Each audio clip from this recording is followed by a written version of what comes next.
Good evening, ladies and gentlemen. We welcome you to coverage of the NASCAR 360 Racing Network. We got a couple of little technical gremlins that our producer Adam Flieger is working on behind the scenes to try to get things up and going. But we do welcome you to the continuation of season number 2 of the Sim Racer Hub NASCAR Truck Series. I'm Wesley Outland. We have William Tiller alongside and special guest analyst Michael McKinnon. Always great catching up with my buddy joining us in the booth tonight as well. 200 miles. 134 laps here at Las Vegas. What happens in Sim City stays in Sim City. We'll see who's in victory lane tonight for the Pultz Poppers 200. We'll get analysis from our guest and, of course, our color analyst in just a moment. But first, let's give you the starting lineup for the race. Sean Hamilton, Jason Morellas will be on row number 1. Zach Hartwick and Hunter Parsons, row 2. Tyler Dittmer, Joey Stiers, row number 3, a couple of Toyotas. Adam Newton and Chris Blanchard making up row 4. William Tiller, Robert Richards, and of course Broadwell will be right there. Broadfoot, the top 10 here at Vegas.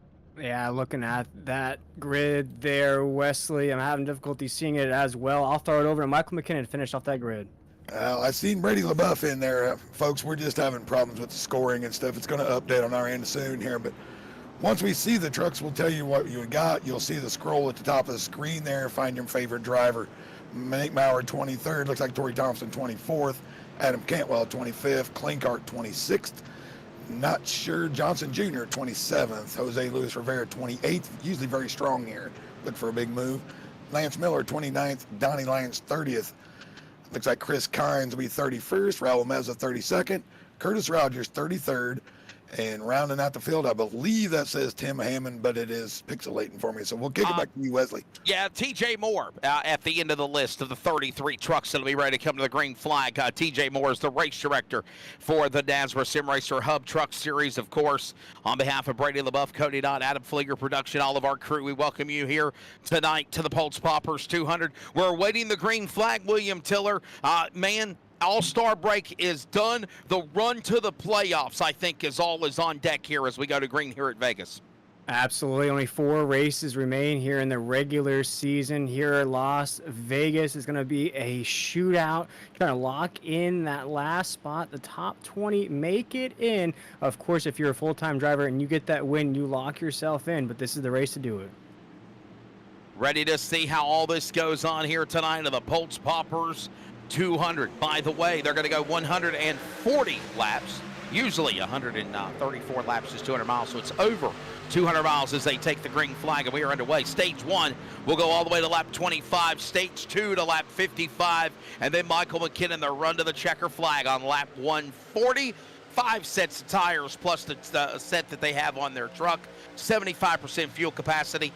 And this is what I love about this series. No fast repairs. You got to be on your A game, Michael, with the best of the best as they come out of 4. Right, Wesley. When you see a spin right here, look at Robert Richards maybe getting a little loose off of 4. That happens a lot. Able to gather it up there. See if he can slide in line and keep a hold of it as it goes. So William Tiller and our entire audience, I just want to let you know that if we have tomfoolery of yellow flag fever with Serve Pro cautions, it is our color guest analyst Michael McKinnon's fault because he said he thought tonight was going to go by like a breeze. Yeah, absolutely. And coming off that all-star race, which is basically caution-filled there at Eldora, here at Las Vegas, I expect basically the same. Not as many cautions here tonight, but definitely the caution flag is going to fly. I think the aggression, the intensity of knowing what's at stake with only 4 races to go, some of these drivers are going to put it all out on the line here the next few weeks. Yeah, Michael McKinnon, I know you were watching the All-Star race last Monday night, but it sounds like what they said is it is one and done on the dirt, never again.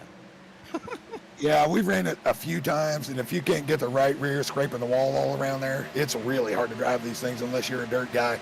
And folks, you'll notice these cameras are in.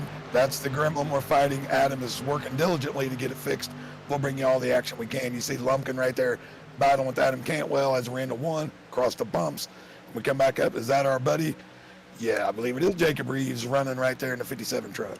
Yeah, Jacob Reeves had a stellar performance in the All-Star race, of course, at Eldora last Monday night. And Watching him now reel in another former broadcaster, Hunter Parsons, our cheesehead out of Greens Bay, Wisconsin. Obviously, football season back underway with the preseason, and the Packers are ready to go for another run at a Vince Lombardi Trophy, the home of the coach of Green Bay Packers. And right now, watching these trucks going at it down the back stretch. And tell you what, William, right now we're 5 of 140 laps into this thing, and everything calm, cool, collective, and Tyler Dittmer is the leader. Allow Brady LaBeouf and Stiers have a little battle going on inside the top 10.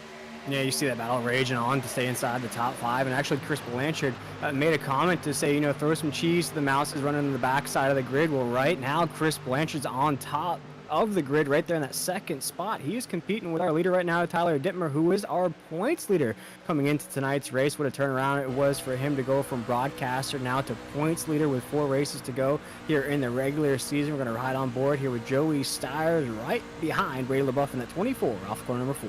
Yeah, watching all this happen with Sean Hamilton up on the top side, our friend of the north out of Canada. By the way, they can drop below the white line. It is all fair, love, and war here, as right now Joey Doucette gets a little bit loose out of line, pushes some trucks up the hill by Stiers, and of course Reeves somehow or another, as they work the back stretch, Michael McKinnon, they hold it together, but not for long. Boy, they're going 3 wide again.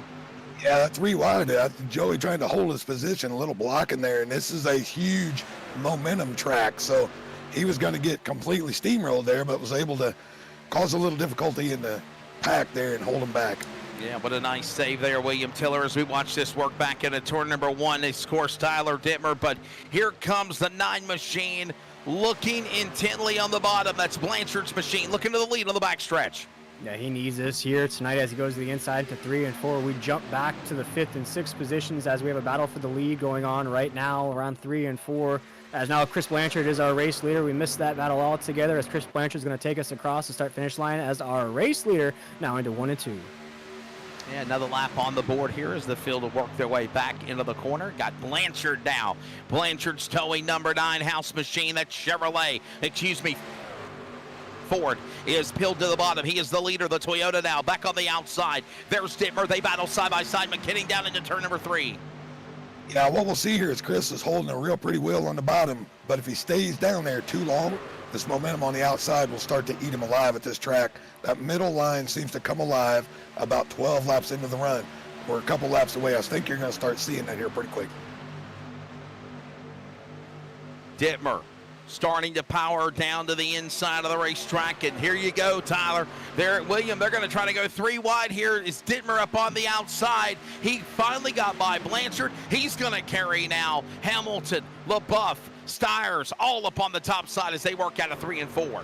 Yeah, as we talk about Keith Bradley in that Friday night series, I think Tyler Dittmer here, he leads the power rankings in NASRA. He leads the points here in this series. He's showing why here tonight. If you allow him to maintain this lead position, it's going to be very, very hard to knock it off as he just went from the top side to low side on the racetrack. He's blocking both lanes right now. He's currently holding off the number 2 spot in the power rankings with Sean Hamilton right there. He's had a great couple of months here. He's trying to creep up now. He has a battle on his hands as Brady LaBeouf looks to the inside.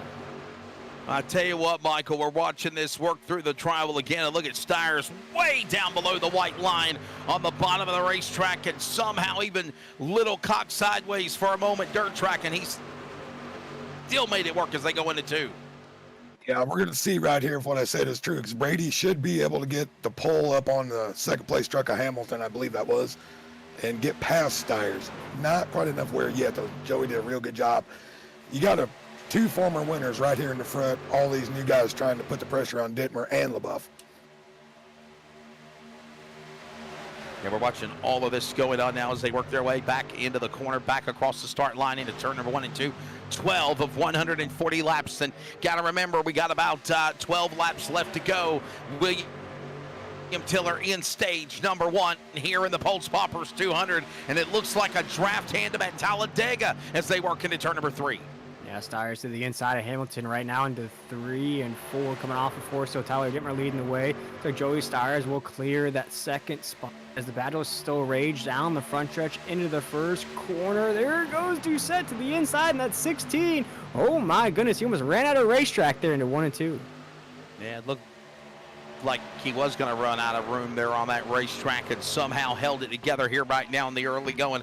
The Pultz Poppers 200. We're at the virtual Las Vegas Motor Speedway here in virtual Sim City. It is Tyler Dittmer, our friend of Virginia, now in South Carolina, leading the way. As right now they're coming to the line. It'll be 14 laps, now 15 on the board. Stiers is there. Hamilton on the outside. LaBeouf now. Reeves going after it with Parsons as they climb the banking. Michael McKinnon into turn number 2. Yeah, this is real good racing, and I'm real surprised Joey Stiers was able to use the bottom until he was able to clear and get to that higher line. It's just a fantastic job out of the 23 right there. And last time we ran here, Tyler Dittmer won both stages, and he disconnected in stage 3, or he'd have won the race.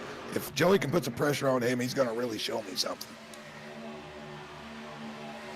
Yeah, they work their way back across the start-finish line. Of course, we welcome you to our coverage of the Pultz Poppers 200. The next race, the final 4 races until the race of the playoffs. Season number 2 in the NASRA Sim Racer Hub Monday Night Truck Series. Wesley Outland, Michael McKinnon as our guest analyst, and of course, color analyst is always William Tiller, and we bring it to you thanks to Adam Fligger. We had some technical gremlins along the way, but we are pushing through them to make this race happen. Thank you so much for everybody liking, sharing, following at NASRA Racing. Still a long way to go in this race, William Tiller, but only 8 laps to go in stage 1 here at Vegas. Yeah, stage points at this stretch of the season are very, very important to finish inside that top 10. Carry those stage points throughout. You want to make sure you lock yourself into that top 20. But here goes Joey Stiers to the inside of our race leader, Tyler Dittmer. Will he have the momentum coming off of 4? He will. They are still inching at position as Tyler Dittmer now is forced to the top side of the racetrack. The 23 of Joey Stiers still on the low side. Into 1 and 2. We have quite the battle coming off of corner number 2 as Joey Stiers is going to try to clear off the corner. Man, what a battle there. Michael McKinnon working off the back straightaway, man. Those guys fighting and clawing for it. Stage points on the line. And as you being a former driver and one of the original owners of NASRA, you know how much it is when we tally up those point standings to determine the run for a championship, especially with 4 races left of the playoffs, my friend. Stage points are huge. You see Brady right here. You see Joey take Tyler up the track. That's the good thing.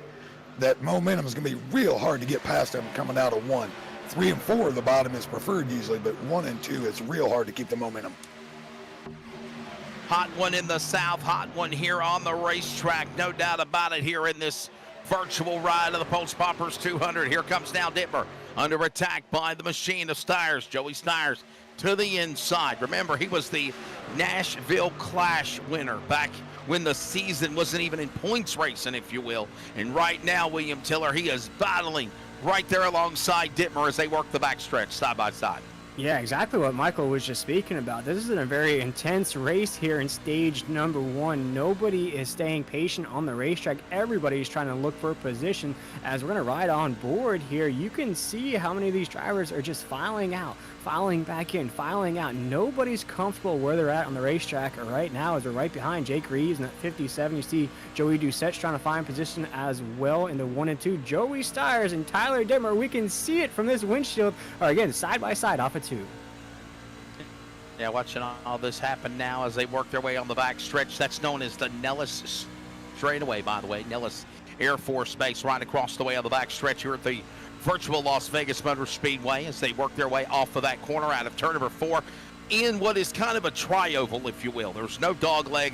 There's a tri-oval here, which kind of mimics, if you will, a Michigan or a Auto Club Speedway, if you will, Michael McKinnon. But one thing for sure, this mile and a half, it is fast and its speeds can get really climbing these trucks. Everybody talks about the intensity here. The only other thing more intense for us in these trucks is a super speedway. This place is so hard to pass. This is why you're seeing everybody get everything they can. Passing is a premium. Track position is a premium. You don't fight the truck a ton except in 1 and 2 in the bumps. It's a draft track, and you have got to make hay while the sun is shining. I got to put it that way. And coming to the end of stage number 1 here tonight. Yeah, look at this now. And look, I'm telling you, watch LaBeouf. You're talking about him making something working on the outside there, William. He's looking to the lead into turn number 3. Yeah, he looked to the inside there, coming off a 2. He'll fall right back behind the 23 of Joey Steyer. He's going to try to link that front bumper to the back bumper. Now watch this battle with a court-side seat. Watch these two battle it out. See if Brady looks to the inside. He will here across that start-finish line. Files back behind them into 1 and 2. Brady LaBeouf sure does look fast here tonight. 2 laps to go here in stage number 1 here, and right now 3 trucks fighting for that spot, for those points, if you will. 10 points up for grabs, McKinnon, as they work for the white flag in stage 1. Yeah, and this is going to be side by side all the way to the end, I think. But Joey might have got Dittmer up the line a little far that time. Going to be able to pull the lead here. Let's see if he can hold it going in through 1 and 2. Let's see if he can get it right here. 1 more lap around. He's got to try to make something happen here. Dittmer powers to the bottom, pulls up in front of the machinist tires. LaBeouf will throw the block, and he'll have to get on the binders as well as they work down the backstretch for the final time in stage 1. I mean, Dittmer looked like, oh, do we got a caution? No. Yeah, we must have a caution on it. That must have been the end. I thought it was 1 more lap. That was getting exciting, folks. Yeah, I'm my apologies. I could have swore usually timing and scoring shows 25, and then once they pass lap 25 to 26, then we throw the caution. But maybe the timer is up correct. So right now, that's the end of stage number 1, and it will go, of course, to the driver, Tyler Dittmer. Hey, do you love fly fishing? Want an advantage against the fish? Well, contact Pultz Poppers today. Owner Neil Pultz makes all the bass bugs and fly fishing bugs by hand every day using different methods and techniques to make the perfect fishing weapon.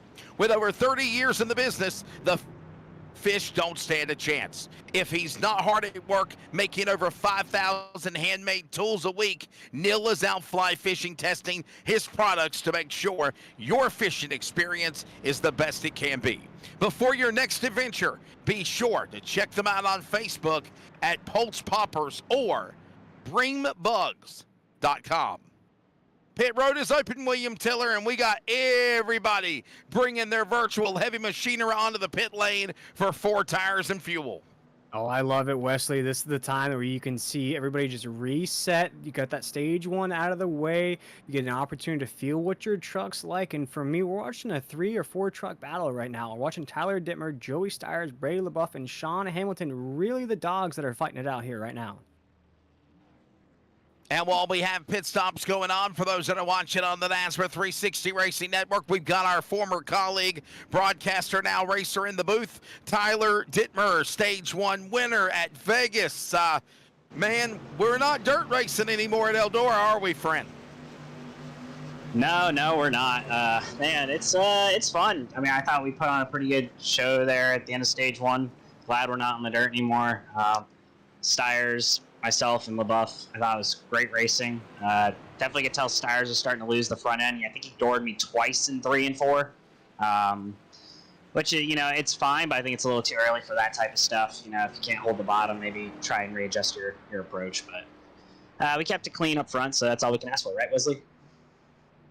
I'll tell you what, I gotta ask you this question, Tyler. Where 4 races are now, you know, into the final 3 races after tonight. It seems like just us calling the race in the booth, the intensity, aggression is really more being shown in the first stages than what we see usually at the end. Is it because you got guys fighting for spots to try to go to the playoffs? Oh, for sure. That has a lot to do with it. Also, just guys are super competitive. They want stage points. They want to win stages. Steyers, myself, LaBeouf, we're no exception to that. It's just, you know, maybe being a little bit more patient this early on. I thought I gave everyone plenty of room to operate. I wasn't side drafting heavily or pinching. So, you know, I guess it's just patience. I don't really love the way we're racing this early up front. It's very entertaining. It's been clean so far, but I know just some netcode can ruin the night for both of us. So maybe we'll be a little bit more patient here in stage 2.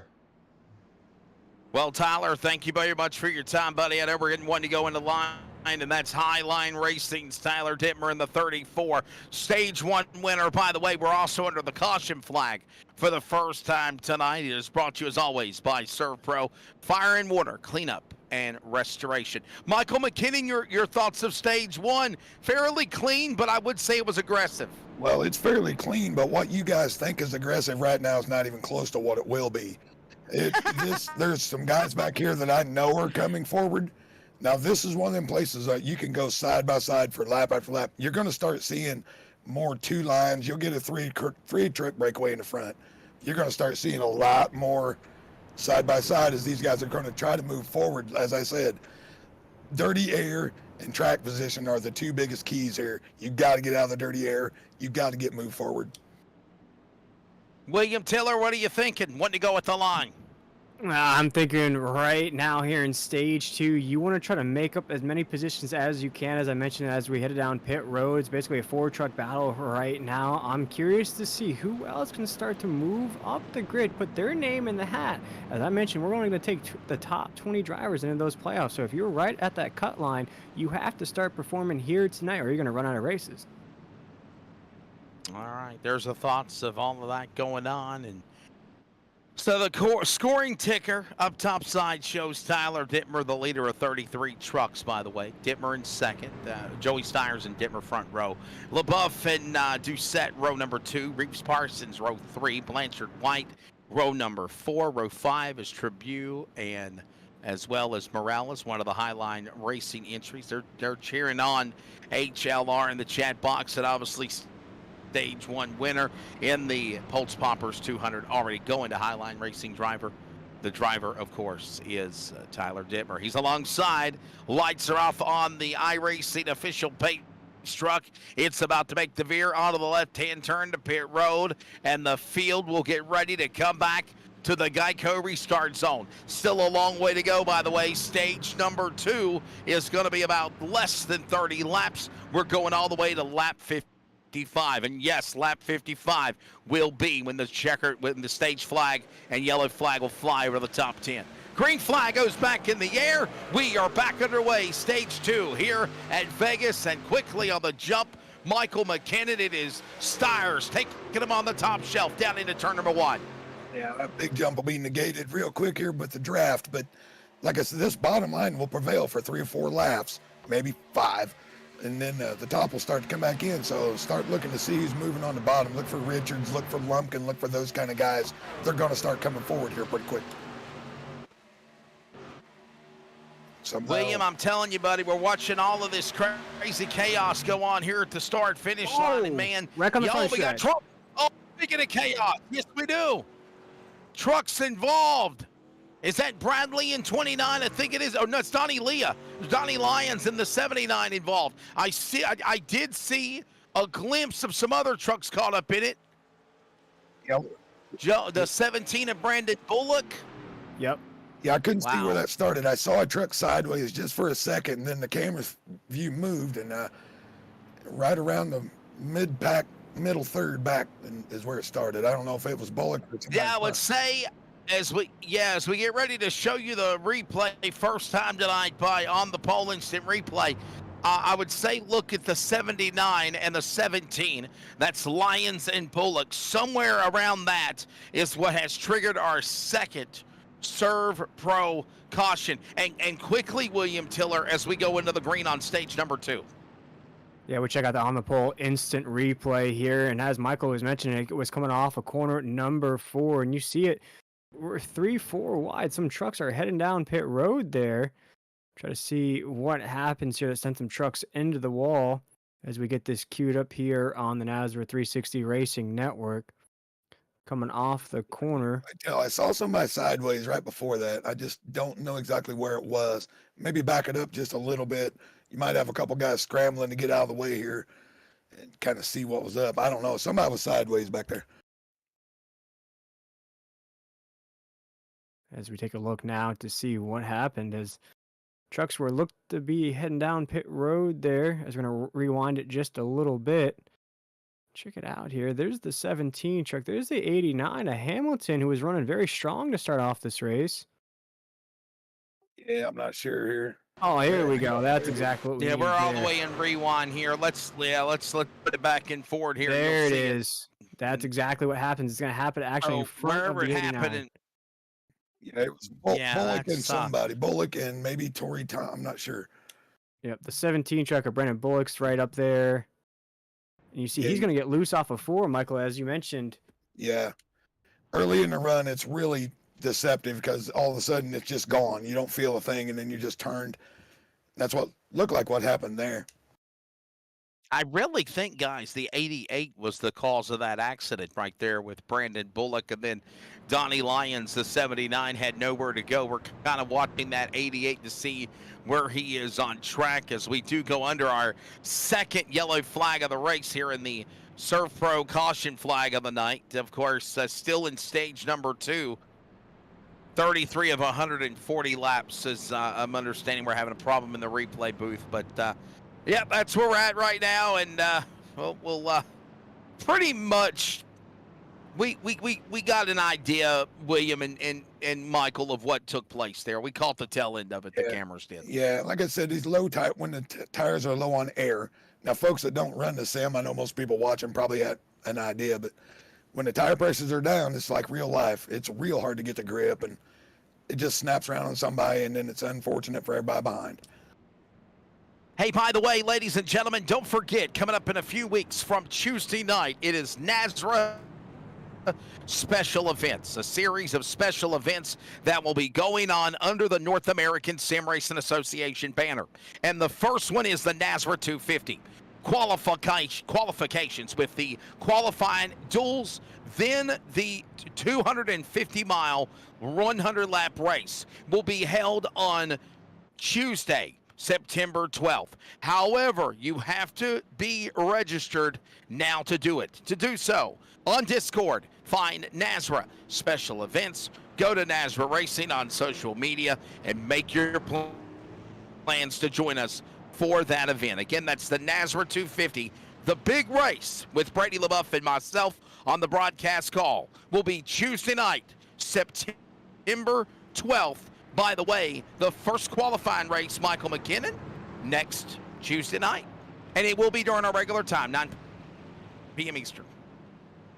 Yeah, I'm excited about the events. I probably won't be able to race them with the work schedules, but I'm excited to bring on some new people into NASRA, see their talent, see how it works out. And if all goes well, maybe I can jump in and help call the race a little bit myself. But sure. I'm excited. Let Brady know. I'm excited about seeing new folks, with our banner. What do you think? The inaugural 2023 King of Daytona, again, will be live streamed, all of the events, the preliminaries, qualifying next Tuesday night. And then, of course, Duel 1, August 31st. September 7th is Duel 2. And then, again, the King of Daytona is 250 miles, 100 laps on September the 14th.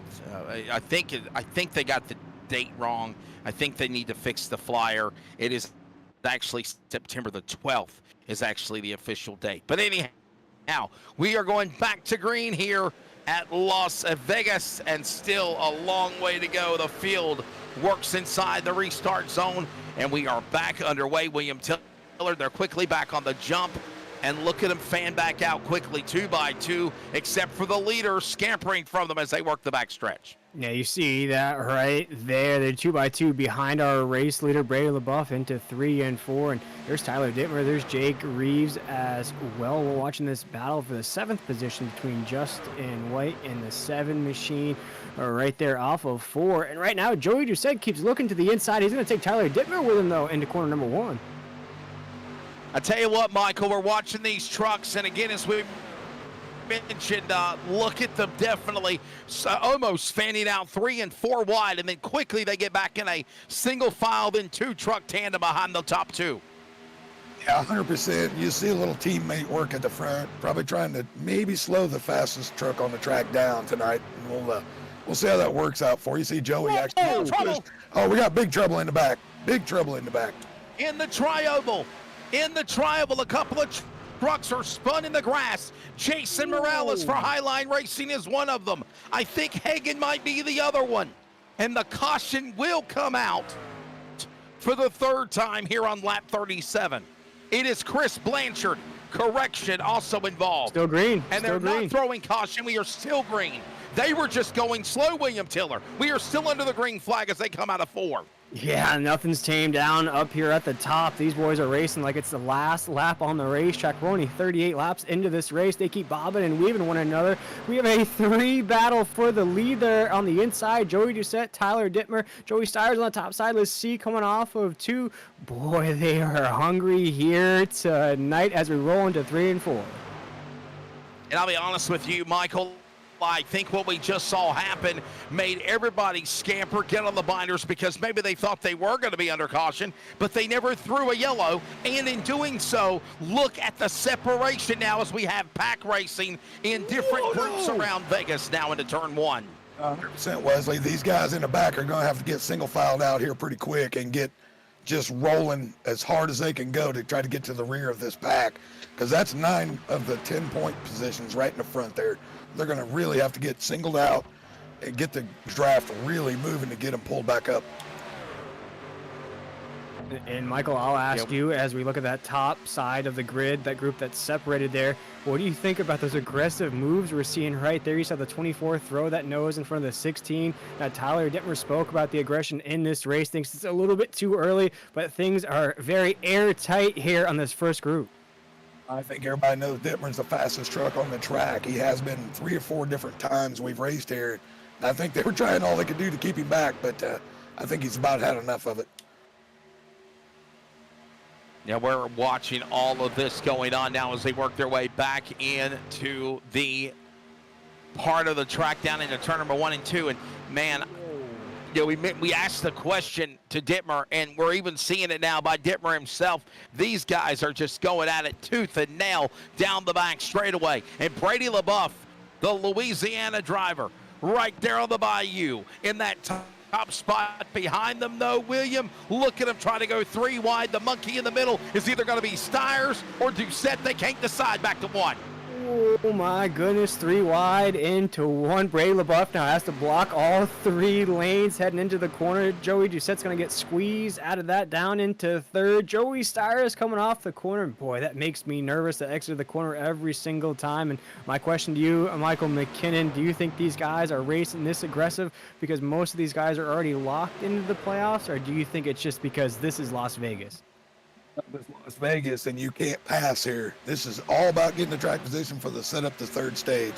But now these guys are being smart. Get in line. You can see them reeling them in a little bit, but if they're going to have to stay like that until probably the end of the stage, try to get caught back up. Uh-oh, Brady's going to get stuck on the bottom. This may give the advantage to Steyer and Dittmer. Now watch this now, side by side, but now LaBeouf down on the bottom. By the way, we're about less than 12 laps to go here in stage number 2 of the Pultz Poppers 200. Here's one thing to think about. We're under 100 laps to go, William. Michael McKinnon.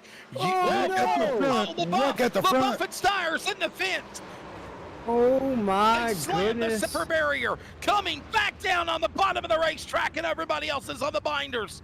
Trouble in turn 1 and 2. Wow. Oh no. Yeah, I'm pretty sure Brady thought he was clear here, and he was not. I think he just turned across the nose. I think. We just backed that up a little bit, Adam. Just back that up. Yeah. Right there. And guys, we've been watching this for the last couple of laps, these aggressive moves, these aggressive blocks. And Michael, I think you hit it right on the nose there. I tell you, I really can't tell if Dittmer got into him first. I couldn't quite tell. You know, it looks to me like Brady thought he might have been clear of Stires, and he pulled in front of him. Let's look at the replay here. I don't see Dittmer nowhere inside, as you said, Michael. Nope. He is way back there. So Dittmer is not guilty. But look at this. I think LaBeouf, wow, I can't tell. I can't tell if Stires came down low and hit the right rear of the 24, or if Brady LaBeouf thought he was clear and was going to the top and got collected with Stires. Can we see this again, Adam? Blimp view in real time. That'll probably tell the tale right here. Blimp view in real time, because I just think this is just too close from this angle. Let's go up top side, aerial coverage. And yeah, Joey never moved. You know, Brady went up high. I think he thought he was clear, Michael. That's the clear verdict here. Yeah, I think what he thought was he would blend out getting set up for the corner, and he never moved. And that's just unfortunate. I think he just expected him to fan out, getting ready for the corner, and it just never came. It's rough luck for the leaders, boys. What do you think, William? Then he T-bones. And then he T-bones, Steyer's T-bones Brady LaBeouf. Almost another part of the length of the racetrack into the corner after slamming off the safer wall barrier there, William Tiller. Yeah, and I was just looking at the point standings here because I was dealing with two of our leaders here in this race. Of course, for Joey Steyers, he was tied for the points heading into this race. This is going to hurt more for Brady LaBeouf, who is currently in that 12th spot in the point standings. Of course, it's going to be the top 20 that move on, so he's going to have a little bit of a wiggle room here after tonight's accident, but definitely has to keep it clean the next 3 races. Caution flags are brought to you by Serve Pro, by the way, fire, water, cleanup, and restoration. To give you a little bit more information about Serve Pro, we thank them for being, of course, the caution sponsors of the Monday Night Sim Racer Hub NASRA Truck Series. Of course, restoring homes affected by fire, water, mold, or hurricanes like it never even happened. Don't stress about the mess. Contact Serve Pro today at servepro.com. The entitlement sponsor of the NASRA Sim Racer Hub Truck Series is SimRacerHub.com. Sim Racer Hub is the home for iRacing League scoring. Please check them out at SimRacerHub.com and make sure you have a record of all those race wins. And, of course, to add a little bit more to that, William Tiller, you know, you can look at points. You can look at stats on the overall series. You can look at the wins column, top 5, top 10s. I am a big fan of Sim Racer Hub. They do a phenomenal job in helping us broadcasters out for whatever iRacing broadcasts we do, like here on the NASRA 360 Racing Network. Be prepared about each driver. Absolutely, Wesley. I think it's one of the most detailed sites out there. It's almost more detailed than an ESPN or Fox Sports, to where it breaks down almost everything. You can go in seasons past. You can check out individual drivers, individual leagues, individual tracks. I mean, it's crazy the amount of detail that they have on the simracerhub.com. And as you mentioned, you want to keep track of all your wins, all your top 10s. Actually, that's where I just went to get those point standings we were just talking about, Wesley. So definitely go check them out at simracerhub.com.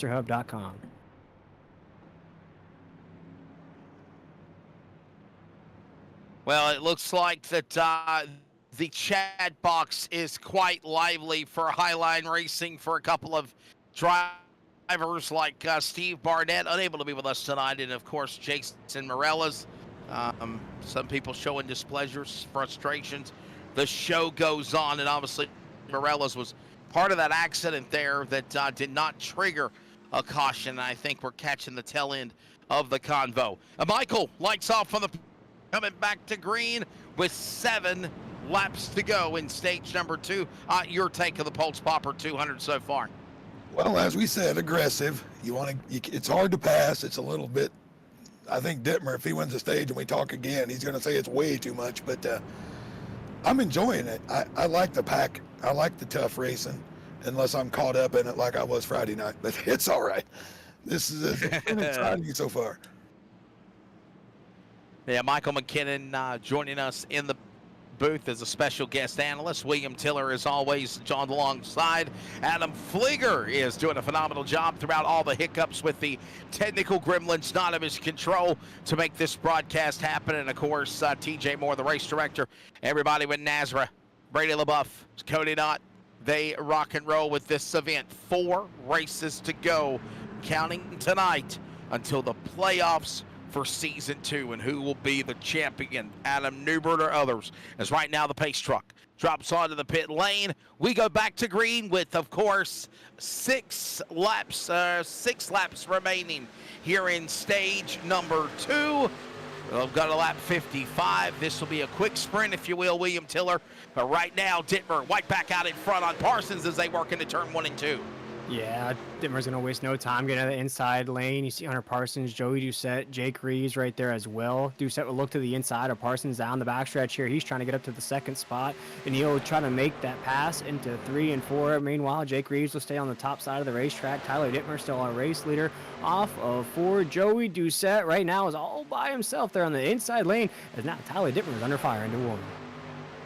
You know what I find exciting, Michael McKinnon, you got a guy like Tyler Dittmer, Hunter Parsons, and Jacob Reeves, who we normally hear in the broadcast booth. These guys are showing these racers that are regular NASCAR guys that they can do talents on both the mic and in the steering wheel in the 3. 100% correct. I've been watching Jacob all night. He hasn't bobbled once. His truck looks fantastic, and he's just easing his way forward. He's going to be in a real good position here by the time this stage ends. And it'll be 5 laps to go, 4 to go now into stage number 2. Dittmer, Parsons, Doucette, Reeves, they battle now 2 by 2 by 2 off the Nellis straightaway. William Tiller into 3. Yeah, they're still side by side. We jump back here to the low side of the grid. Brian Broadfoot's one of those machines that needs to crack inside the top 20 if he wants to make the playoffs.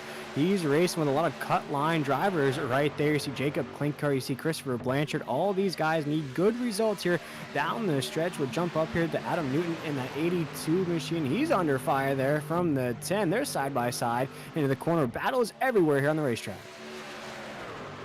I'm wondering if we could possibly go on board Adam Flieger with the leader, Tyler Dittmer, and describe the banking. 20 degrees of banking working into the corners into 1 and 2 to 3 and 4. And then you've got around 9 to 12 degrees on the straightaways.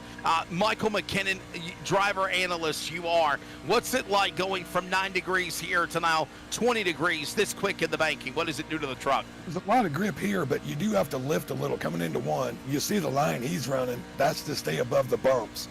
And the same thing down here. If you hit this too hot, this takes you straight out. You think you're comfortable, but you're not.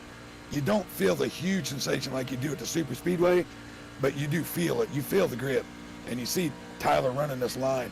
And the thing that other people never pay attention to, watch this, folks, there's these little gray squares. See the gray squares there? Here they come. That's the preferred line, everybody, and that's where he is trying to run, right between those marks. And he's got a half a lap to go, William Tiller, to lock up another stage in stage 1 and 2 at Vegas. Ooh, as you say that, Wesley, Joey Doucette's going to look to the inside of Hunter Parsons here off the corner. Tyler Dittmer is still calm, cool, and collected as he crosses that start-finish line into 1 and 2. Joey Doucette looks to be hungry here tonight. The Joker wants to win Las Vegas as he's still door-to-door with Hunter Parsons for a second. Tyler Dittmer takes it down the backstretch.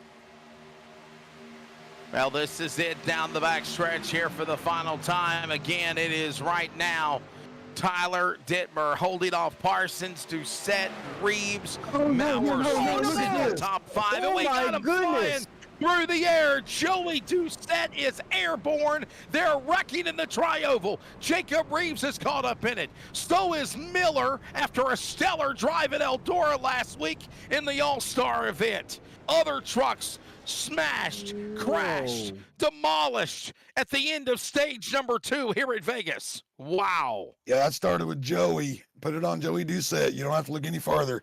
He either tried a slide job or he thought he was clear again. He went right across the nose of Jacob.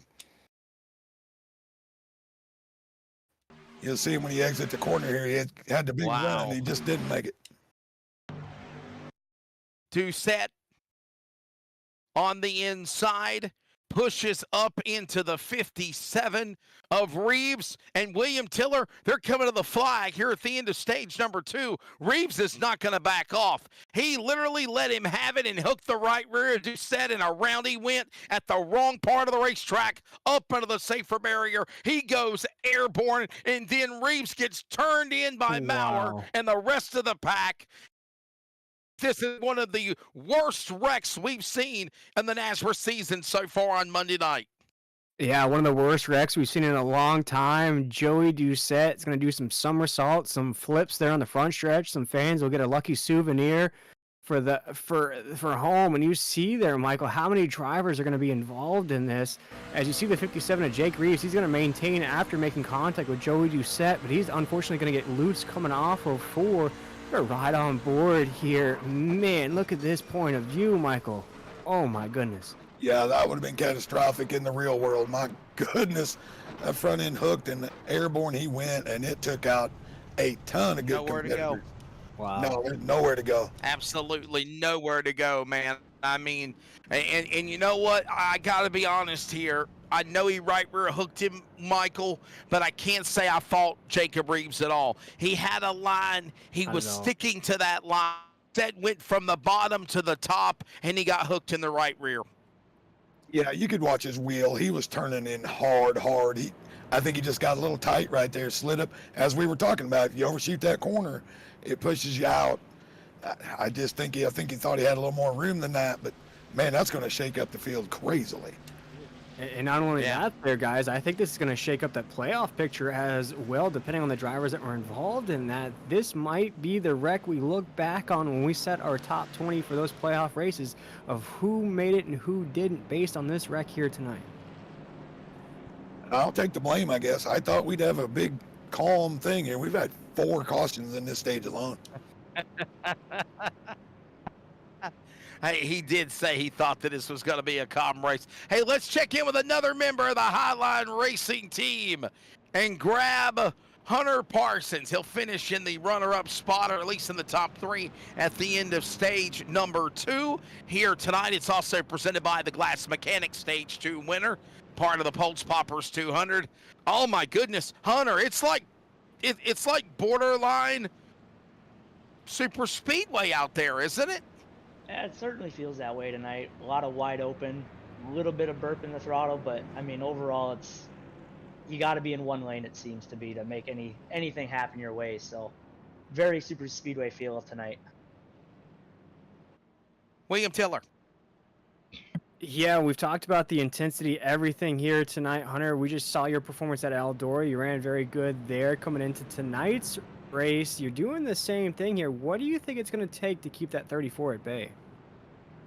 Well, I wasn't at Eldora last week, but I'll try my best to keep it up here for you guys.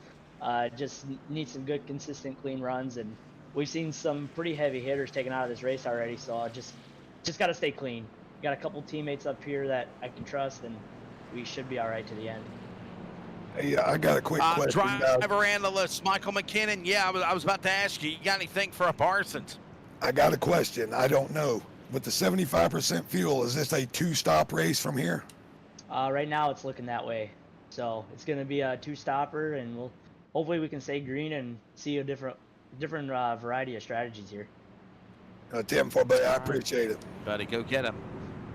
Thank you. One of the other members of Highline Racing, of course, behind the stage 1 and 2 winner, Tyler Dittmer. That's, of course, Hunter Parsons. I was going to ask him if he missed being in the booth, but I don't think he does, William. I think he likes racing these trucks, by the way.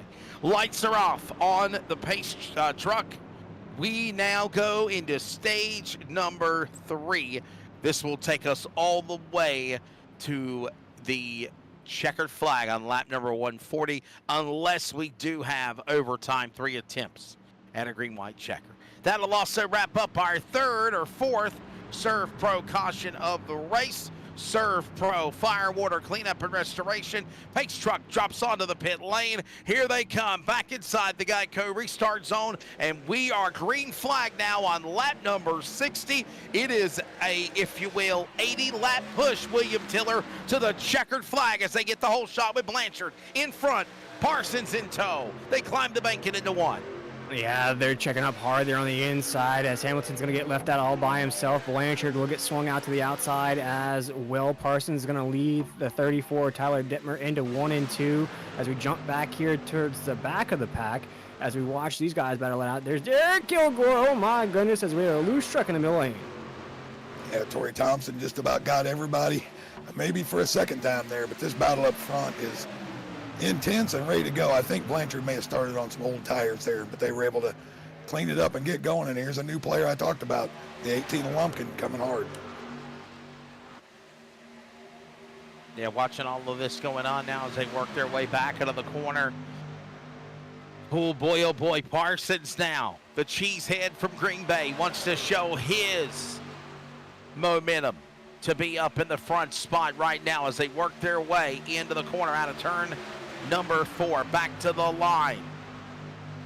It is now Parsons. It is Lumpkin. It is Newton. It is Dittmer. It is Hamilton. 5 trucks now for the lead, William, out of turn number 2. Yeah, how about Newton in that 82 machine? He has been on fire the last couple weeks, whether it's on the Friday night series or Monday night series. He's trying to take that top spot from Tyler Dittmer in those power rankings as he's going to look to the inside off of 4. Will he have enough racetrack to do so? No. Oh my goodness, this is getting very dicey up here. A lot of inching around the racetrack as Lumpkin's still leading the way into 1 and 2.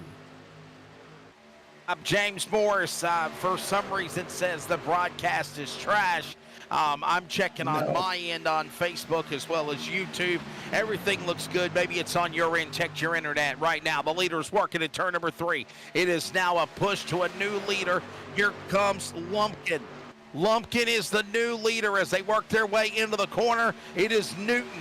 Newton now opens the door on the bottom. Dittmer will follow. Look at Jason Morales. Raw Mesa now in this mix again, Michael, into turn number 2. Yeah, we're seeing these new players starting to come to the front. Morales mixed up in an early incident, able to make his way back. And then you got teammates of Meza. Well, I don't think they're teammates on Monday. They're teammates on Friday. Meza and Hartwick making their way up. Just really nice racing right now if they can just hold it like this for a while. See Newton right on the tail of Justin Lumpkin going into 1 and 2, and we spoke to Tyler Dittmer when he won that first stage, talked about the intensity. I don't think, oh my goodness, is Adam Newton, he's sliding across the racetrack right there. He maintains it very low on the apron, almost cost him dearly here in this race. What a save by Adam Newton, and now he has fell back up on the top shelf where Grandma hides the cookies from Grandpa and the dentures too. He's on the outside lane, back to the bottom. Everyone stays single file. Lumpkin to the lead. Dittmer will now go to second. Parsons as they work to third as they climb the bank into 1 and 2. This is kind of what I've been waiting to see. These 3-4 guys going to single it out in the front. Oh, we got blocking going crazy up here. My goodness. Yes. Boy, oh boy, you know, William, this is what we talked about, man, and it's showing its ugly colors right now. Yeah, absolutely, and you can tell that these guys know there's only 4 races to go here in this season. The intensity level is at its highest. The volume level is at its highest. We've been racing like it's the last lap since the first lap here tonight. Some of these guys have to perform well if they want to make it in on points. Some of these guys don't have their first wins of the season yet, and if you can get it here tonight towards the end of the regular season, boy, then oh no! Tyler Dittmer wrecks into 4. Oh wow. My goodness. Was this the blocking again? I don't understand what just happened there. My goodness. Wow. Well, here you go. Yellow flag will fly again for the 5th time. It's presented by Serve Pro and the stage 1 and 2 winner Dittmer. Going around. William Tiller, you kind of saw it break loose out of 4. Oh my goodness, what a shot to the fence. Wow. That's kind of what happened to Doucette when he got airborne there, William. Yeah, if you're going to rewind that just a little bit to see if that was clear and concise contact, sometimes there's an iRacing incident that makes that contact. We'll see if there's actual contact made there between the 18 and the 34. You see, oh, that's a perfect shot right there into 3 and 4. If the contact is actually made, yes, it is clear contact there. And Michael, how would you describe that going into the corner? I'm not sure. I just don't think Lumpkin wanted to lift, and maybe just a little more grip than he thought at that point. It just kind of pulled him down. I'm not sure. That one was kind of odd. Didn't look like either one really moved very much. Yeah, I can't wait to tune into that Hot Lap podcast on Thursday to hear the host Tyler Dittmer's thoughts about that one, because I'm sure that's going to be quite the conversation come Thursday. I'm not waiting until Thursday. Let's get him in here right now and get his thoughts again here right now. I'm going to stir the pot a little bit more. Tyler, what's your thoughts? What's going on, dude? Were you just wrecked? I mean, you know, he blocks me down the back straightaway 2 laps prior with 80 laps to go in a race. I mean, it's just unnecessary racing. You see him come down. You can see it in the chase cam.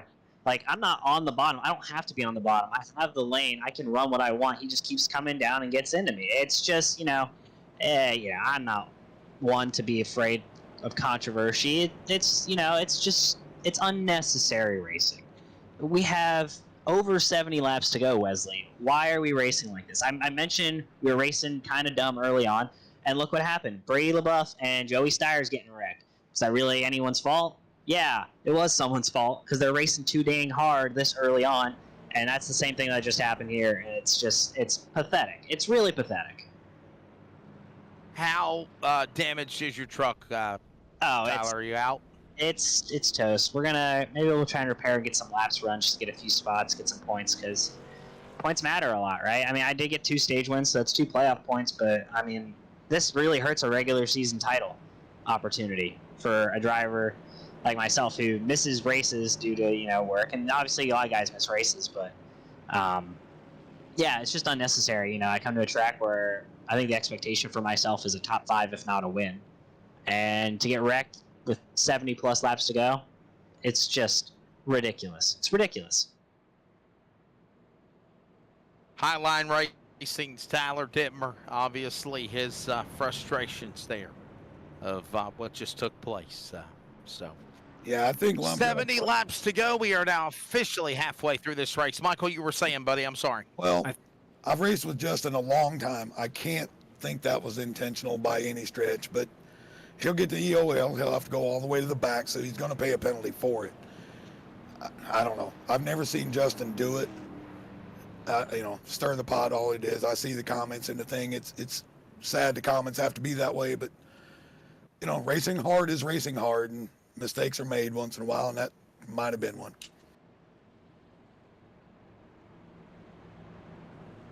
Yeah, I'd have to agree with you there, Michael. I think we've seen that same type of wreck all night long here. Drivers just holding their lines, holding their corners. We've seen blocking like that as well. And, I understand the frustrations of Tyler Dittmer in that 34 machine, but I think the good news is that who he was battling for that regular season title, Joey Steyers, is also out of this race. So yeah. As far as that goes, I think he can take a little bit of a sigh of relief there.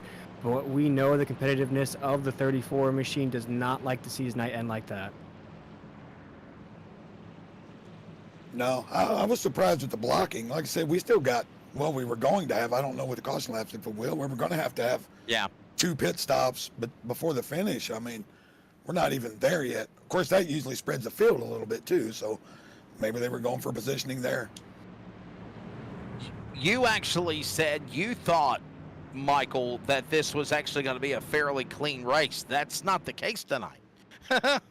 No, I mean, we raced here a few weeks ago on Friday night. I don't think we had more than a couple of cautions at all, and we ran nose to tail the entire night, so it's surprising to me. Well, we're under the yellow flag again, and the lights are off on the pace truck. We will try William Tiller to get this back going again. A heartbreak for Tyler Dittmer. Obviously, he's a colleague, he's a friend of ours in the broadcast booth, but he is also a racer. You could definitely sense the frustration he has here of what just took place. That wraps up, by the way, another Serve Pro caution, fire, water, cleanup, and restoration. Still 69, now 68 laps to go here at Vegas, and we are back to it again in virtual Sim City, William, into 1. Yeah, wasting no time. There goes the 71 to the inside of the 7. There's the 5 of Jason Morales as well. Raul Meza and that Serve Pro machines inside the top 5. As right now, our leader, Hunter Parsons, trying to block both lanes into 3 and 4. Now, almost another example here. We're almost pushed 3 wide again on the restart. Just sort it out and let the best truck win here. Yeah, bonsai move there for a second to 71. Hartwick down to the inside. Now, William, welcome to the front there, Hartwick. He's normally one of those drivers that are normally in the back. I don't want to say anything bad about the 71, but maybe that's why he's kind of driving the way he is, because he's not used to being up with the front of the leaders for a win. And if Zach can just stay this position here tonight, make sure he doesn't get caught up at all. Right now, Zach Hartwick's in the 24th position in the points. He needs to get inside the top 20. If he can get a top 5 or top 10 here tonight, that's going to help his chances become one of those top 20 drivers in the playoffs. Well, and not to say, and a win will automatically put himself into the playoffs there, Michael McKinnon, as you were saying. Yeah, I've been working with him a lot. He had the pole here for Friday night a couple weeks ago, so he does have speed here, and we're learning how to race and get in positions. So I'm proud of him right now. A little loose off of 4 there, but got to watch that. This is the run to the end of the stage for 140 laps. Well, it's been interesting. 75 of 140, and we've had new drivers up in front, and now William Tiller. Hunter Parsons is showing his strengths as they're going to go 3 wide again behind Meza. Yeah, Hunter Yes, Parsons. Raul Meza in second. Yeah, Raul Meza's creeping up there as well in that 37. You're seeing here tonight, these guys are trying to rise to the top, make sure they make those playoffs. Doesn't matter where you get in on those playoffs, as long as you can get in. For Hartwick, he's still to the low side of the racetrack. As Michael mentioned, he's very fast here tonight. See if he can get a run off of 2 to drag race here at Las Vegas. And this is exactly what you were talking about, Michael, early on in this race. Now we're starting to see these lines forming up both on the inside and the outside instead of that gapped out race we saw to start this race off. This really makes it a lot more competitive as Hartwick needs some more help on the low side. Yeah, he's going to need a little more help because this top line is going to start coming as the tires wear. He's going to have to try to get himself positioned a little better, or he might lose, 2 or 3 spots here if it gets a little bit tight coming off of 1 and 2. Right now, working that back straightaway, and currently Parsons outside, Hartwick on the bottom, Meza Morales will follow. Here comes Kerry Tribune on the top now. Richards is back up there on the bottom. Adam Newton also sticks his nose in the battle again as they work lap number 80 coming up here. William into 1. Oh my goodness, Raul Meza scooting up the track just a little bit there. That might open the door for a 3 wide battle down the backstretch. Chase Morales comes up the track there to block Kerry Tribune. This is going to get very tight into 3 and 4. Morales, though, with a huge run on the inside lane. Hartwick still is going to take us off of 4. Oh my goodness, as Parsons comes down the racetrack to block the 5 of Morales. This is high intensity racing here on the NASCAR 360 Racing Network. And down to the bottom of the racetrack now. Look at Hartwick now. Zach Hartwick will lead laps here at Vegas down the back straightaway. He'll pull away. A truck length now between Parsons. Now Morales. Look at Highline Racing number 5 back in the dogfight. He's looking for the deuce as they work out of turn number 4. William. Michael. Oh, we got trouble. They're wrecking. Cody Knott. Lumpkin. Richards. Trucks are scattered all over the place. Caution out again. Wow. As we check it out here, you saw Raul Meza starting to scoot up the racetrack there. See what happens here down the backstretch. What happened? We'll check it out here. Yeah, definitely going to involve Raul Meza in that 37. I think it was going to involve Robbie Richards as well. Cody Knott in that 26 is going to be wrapped up. See if we can get a look at that here on the Serve Pro caution flag. I just saw the 37. Yeah, that's what I'm saying. I just saw the 37 and then we didn't. I'm trying to figure it out. Yeah, I don't know where it went. We rewind it to see exactly what happened.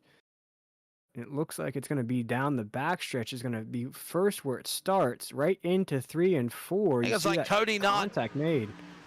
Yeah. Oh, man. Michael McKinnon, it's another right rear shot to the 48. No.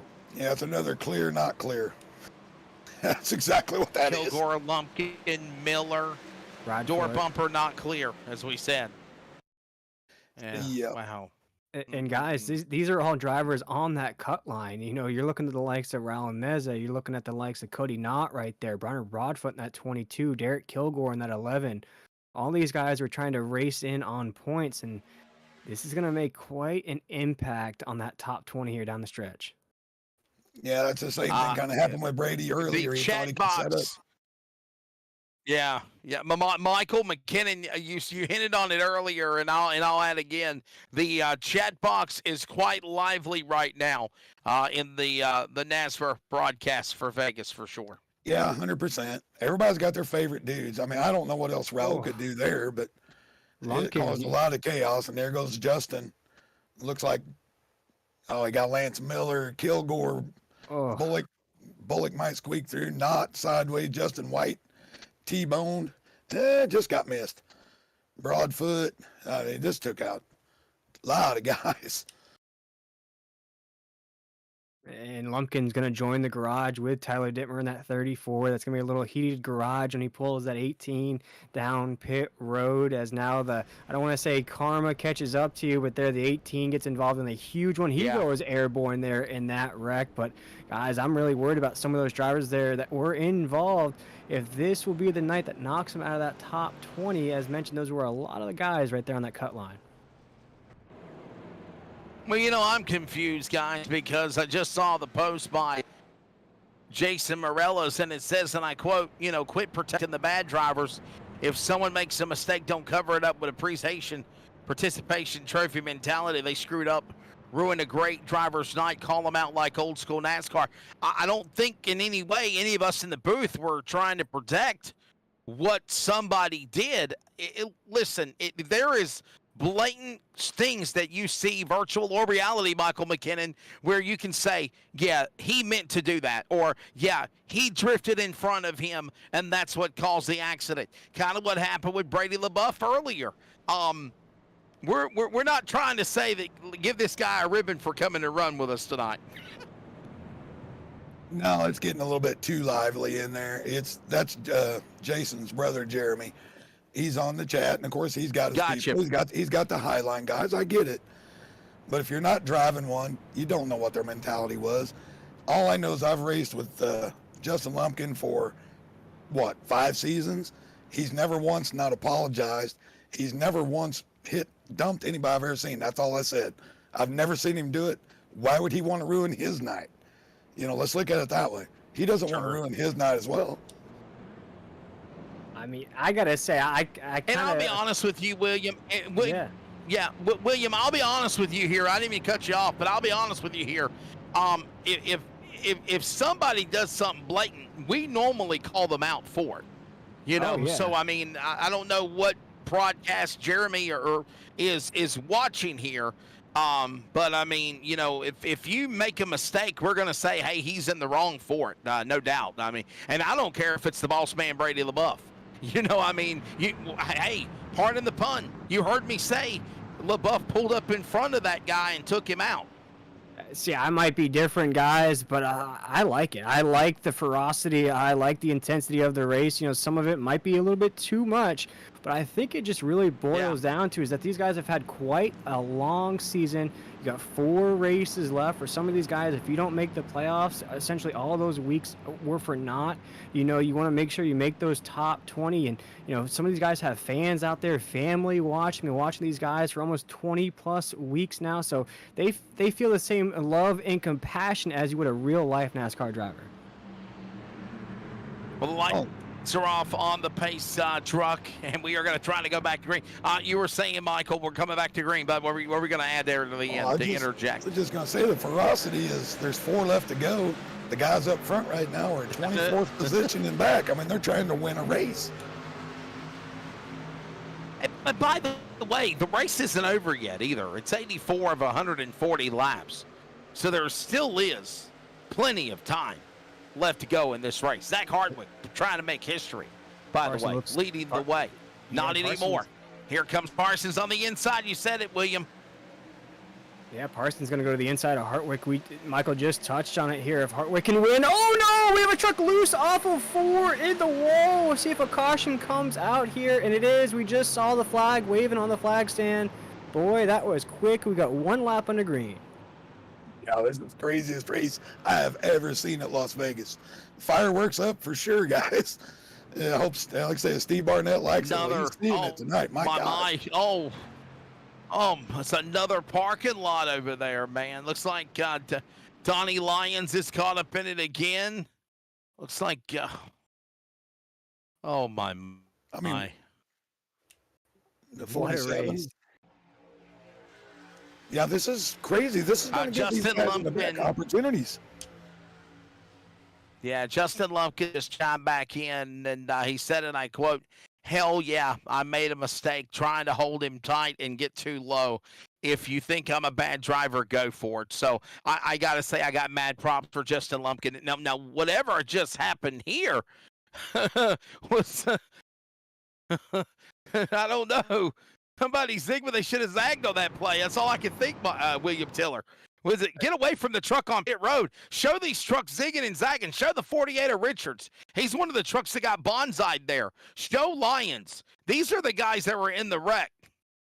Oh, wow. Yeah, that was unable to maybe catch up with that one. That one might be too far gone to find it. But you see it there, Donnie Lyons, he's tore up. Richards got some more. Meza got some more. It's just, this is crazy. And like we said, this gives drivers like Hartwick, like a couple other guys that need a win or a bunch of points, they're going to get a big opportunity right here. Oh, yeah. Absolutely. Michael, I think you're to blame for this, by the way. You know, you called your shot before things got started. I'll tell you right, I've never seen an official race like this at this track, let alone a league race with a bunch of professional drivers. Oh, my goodness. Michael McKinnon said in that quote, William, everything's going to be great tonight. They're going to go 140 laps, probably caution-free, with the exception of the cautions in the stages. They will all mind their P's and Q's. I think he might have knew something we didn't know. It's the craziest. And I think, guys, if this is intense for you guys here at Las Vegas, reminder: the last race of the regular season is at Daytona. So you can only imagine how that's going to play out. Oh yeah. Yeah, you might have 8 trucks. And don't forget, we got that. That's exactly right. Matter of fact, talking about the schedule, William just got it started. We've got Lucas Oil Speedway, Canadian Tire Motorsports Park, that's a road course, and then Daytona, obviously, September 4th on Labor Day weekend. Wow. I like that. That short track's so hard to drive, it's unbelievable. We'll see what we get there next week. And then Canadian Tire is a really fun road course, and I don't like road courses, but it's real fun with that real hard kink it's got in that track. It's tough. And it isn't like NASCAR where if you make the Fast 16, you make the playoffs. You can at least be in the top 20. And I'll be honest with you, William, the races we've seen so far tonight, it is really going to shake up the push for a top 20 run in the points. Exactly, and I think that the flip side of this, as Michael was talking about, some of these drivers need performances here tonight to get in. On the other side of the things, you're seeing top dogs like Joey Stiers, Tyler Dittmer have rough nights here tonight. That might be the motivating factor to push those guys even further on top of that grid. As you saw, they took a week off last week at Eldora. You take that breather, that all-star break. Here tonight, maybe with a week off, I don't want to say a little rusty, but now here tonight after this performance, I feel like Joey Stiers, Tyler Dittmer are going to come out of this race even more motivated, especially going to those playoff races. All right, so it's 88 of 140 laps. Lights are going to be off on the official pace truck, and we will get ready to go back for a restart. Hunter Parsons, Jason Morellas, that's right now as they stand 1 and 2 on the racetrack. Matter of fact, I think we could try to grab Jason Morellas real quick. What a climb back through the field he made, as I think they're on the backstretch. Jason Morellas, we're getting ready to come back to green, buddy, but you're taking this race so far, and what a push to get back up in the front. Yeah, man, it's been chaos. Got in that early incident there and got in the back and just head down, man. Go forward. Got lucky with a couple wrecks, but I'm up here and not planning on going anywhere. All right, you're right there with your teammate Hunter Parsons. We'll see what takes place, bud. We'll check in with you later. For Highline Racing, that is the driver, Jason Morellas.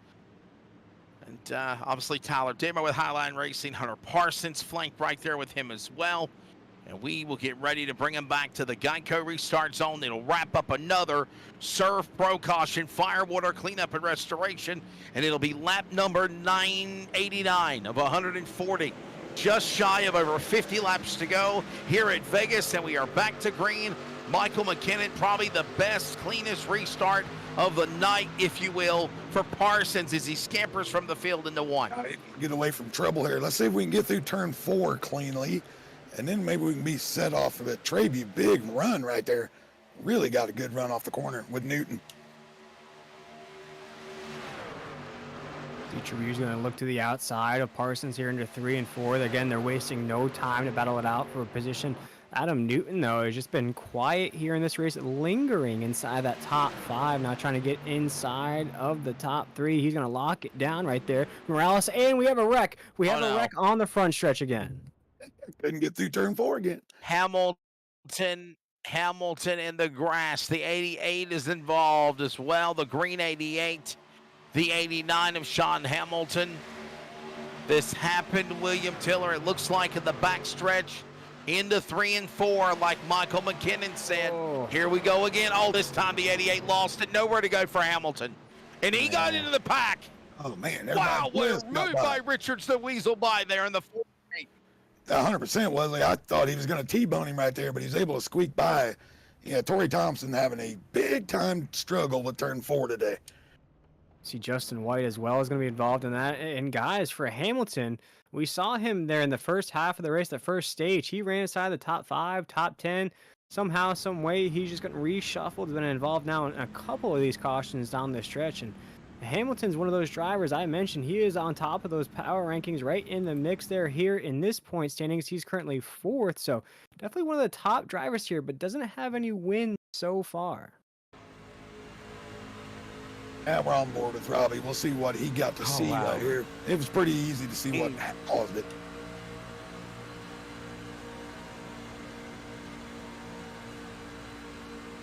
See Stiers right there. Clinkart. Oh, man. Wow. Well, I got 6 words. Just hold on, we're coming home. Somehow, some way. We are getting to the end of this thing. It just ain't happened yet. Oh, wow. Hey, listen, let's step away and take a break. We've not done that all night. We got to thank our sponsors, and it is the NASCAR 360 Racing Network. We'll let everybody rest our voices, get a swig of water. We're back from an eventful Pultz Poppers 200. The fishes, the piranhas, they are in the water. They're on the track. Who will survive the nets and the chaos tonight in Virtual City? We're back in just a break.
Well, it's been an eventful one here tonight at Las Vegas. William Tiller, Michael McKinnon. I'm Wesley Outlet, Adam Flieger, doing a great job finding what's going on with the cautions and the wrecks and the...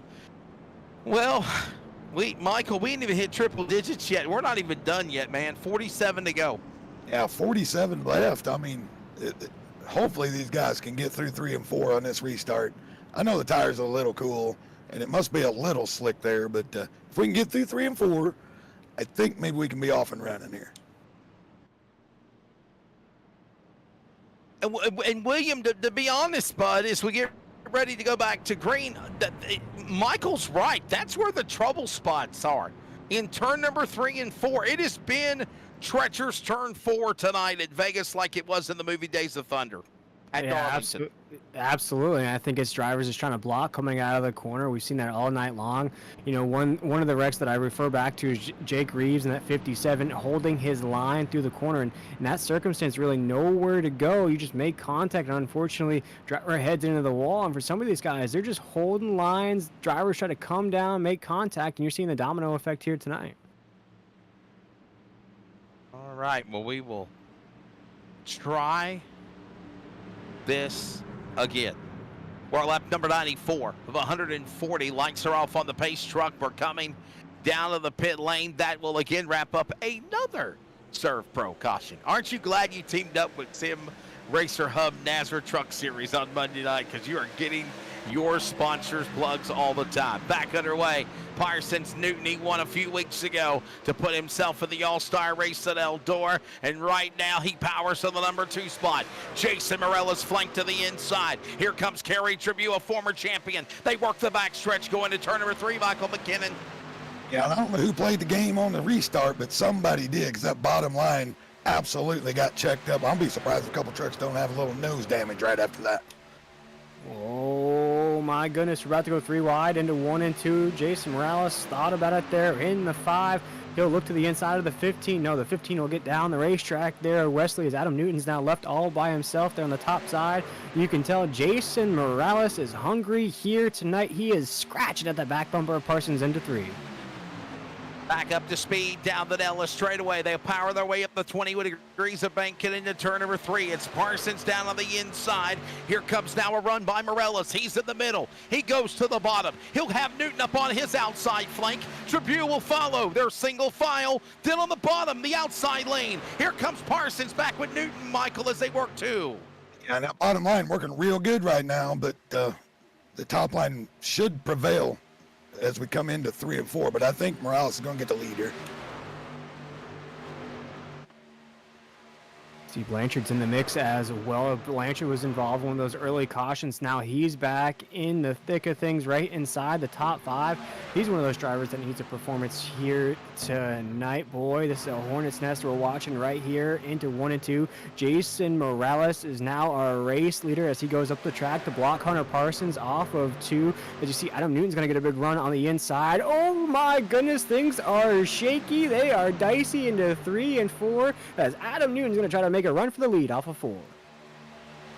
Parsons thought about going to the bottom, then he decided to retreat and go back up top side. He'll now power back to the inside. He'll now try to stick it 3 wide, and Tribute gets in the wants to play monkey in the middle. Blanchard now, by the way, puts his nose in the battle. Here comes a 33 machine we ain't really talked about much either. They're up in this mix. Oh, and hey, Joey Stiers is back in this fight in the top 10 as they work their way into 3. Yeah, and you boys can tell it's football season because the blocking is on point, boys. The blocking is ridiculous. Here we get another block. But yeah, Stiers able to work his way right through the trouble and get right back into point scoring position. And I had mentioned it off the track. By the way, my apologies. That's actually not Stiers, guys. That's actually Brandon Bullock in the 17. William, they're working off of 2. It's Bullock in 17. Yep, there's Bullock in that 17 truck into 3 and 4. Looks like Adam Newton will take the lead off of 4.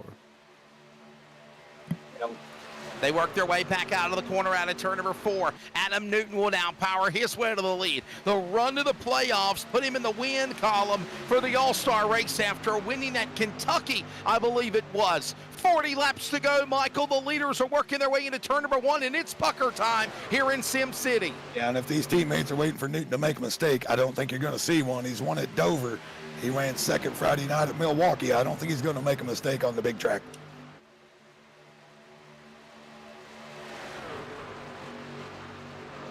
We also might be seeing a little different pit strategies with Bullock. Bullock looks really strong off the corner. He may have pitted a little early. Yeah. Took tires. Oh, William, look out. There goes Blanchard sideways, man. Morellis gave him plenty of room, though, as they work their way off of 2. Yeah, and I think going off of what Michael was talking about, maybe tire wear is becoming an issue as you see the fives way up the racetrack there, now rocking that middle lane. He's not even trying to get to the low side of the racetrack. And I was going to mention, I had talked about off the track of how these rookies have hit the ground running this season. Well, there's James Johnson Jr. in that 33 machine, and as of course that's Brandon Bullock in that 17 truck, but Joey Steyers is another rookie here in this series. He's second in the points, but for James Johnson Jr., you see him running top 5 here tonight. He's trying to hold off Chris Blanchard for that spot. Yeah, I was about to say, guys, I'm looking at my stats and information on the regular entry list for NASRA, and I'm like, who is 33? We really don't have him as a full-time driver. James Johnson Jr., though, now showing his strengths in that Ford 33 alongside Blanchard. He's got flanked by Bullock on the outside as his wingman, and here comes Maurer also. We work lap 103 of 140 on the back stretch there on the Dallas straightaway, Michael. Yeah, I'm watching a couple things. There's guys protecting the bottom. You know what that does? It doesn't give you the correct entry into 3 and 4, and that's just going to chew the right front tire off. You're going to start watching these guys start pushing, and that's just not a smart strategy. Get in the draft and play your position.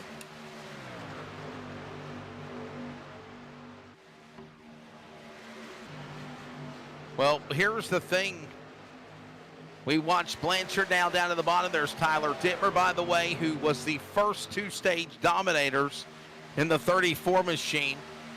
And with all of this going on, William Tiller, here comes new names up in the front that have literally played possum, or guys that were involved in accidents earlier in the race that have somehow find the way to climb out of the daylight and get back in the dogfight.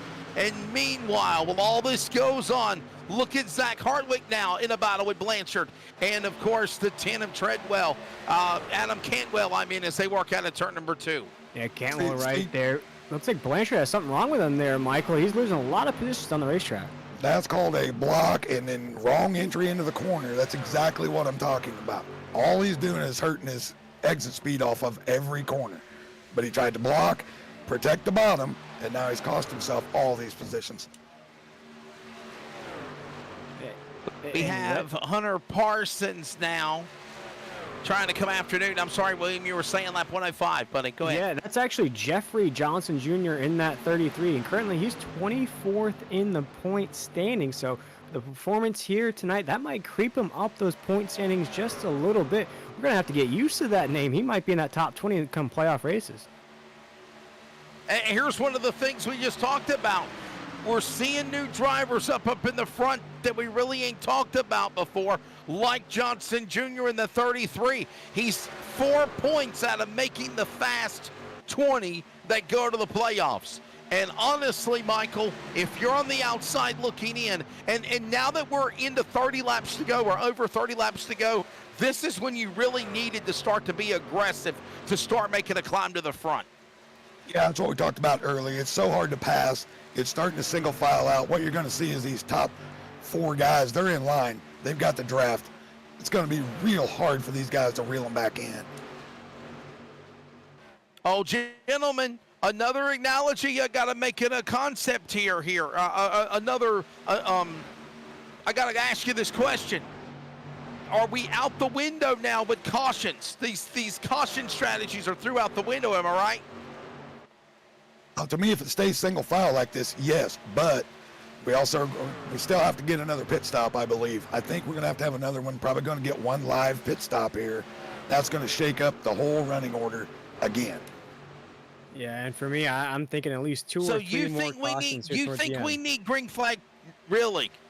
Yeah, because it's 75% But Michael, fuel you think we need another green flag pit stop? I do. I don't think you can run 40 laps. You might be able to in the draft, but 75%, I don't think you can make 40 laps. All right.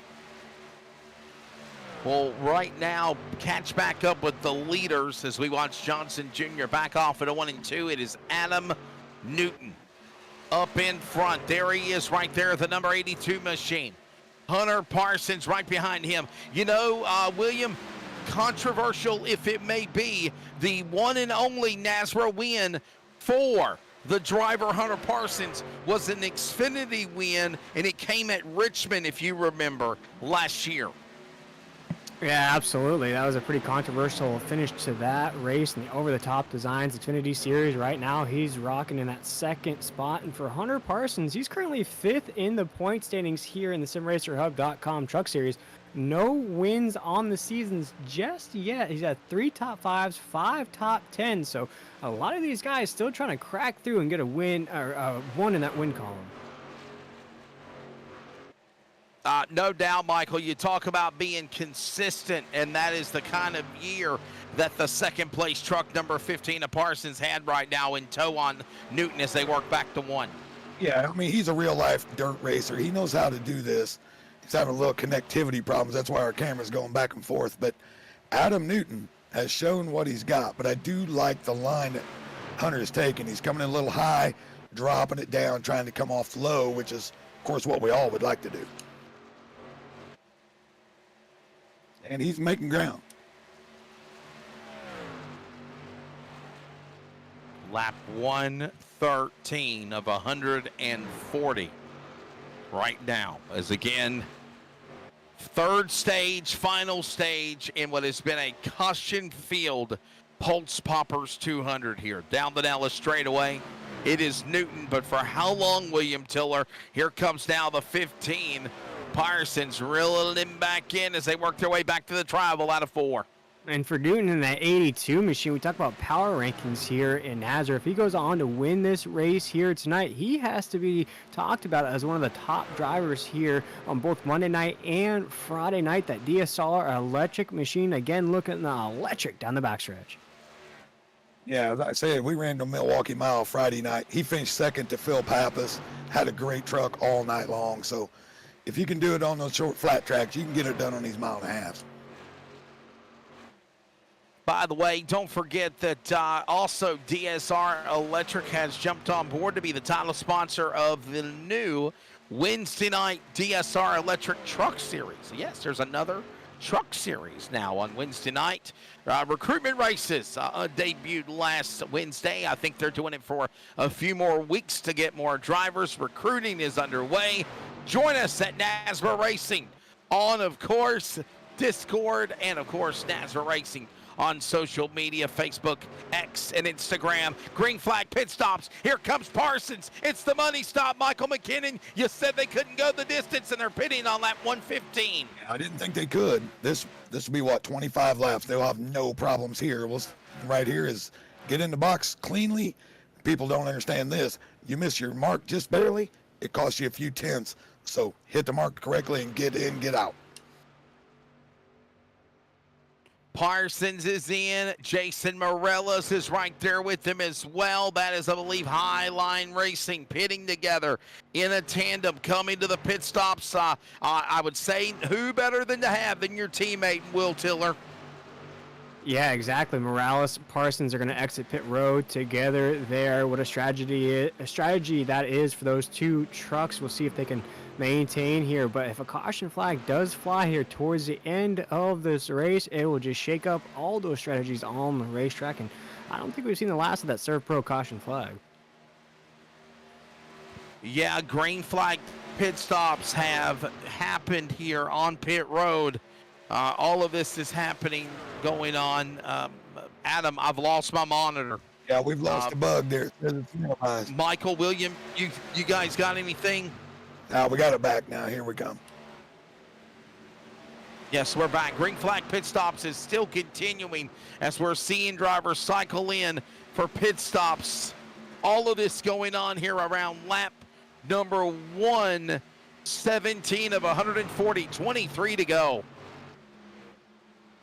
You know, and how this shakes out, this will help Morales and Parsons if they can stay together. Oh, we might have a caution. This is slow. That is not what they wanted to see. There we go. There's that Serve Pro caution flag I was talking about. It waves once again here. Wow. Those guys that just pitted. Here's my man. I was about to say, man, you're screwed. Jason Morellas and Hunter Parsons just took the biggest gamble and just got the short end of the stick.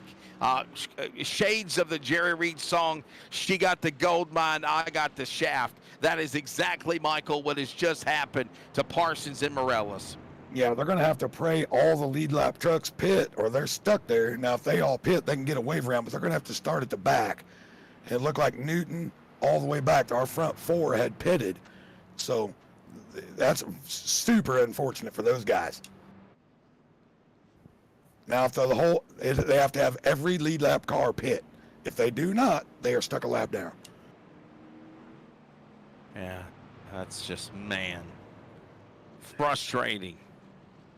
Oh, it's crazy. It's a crazy race. I know also,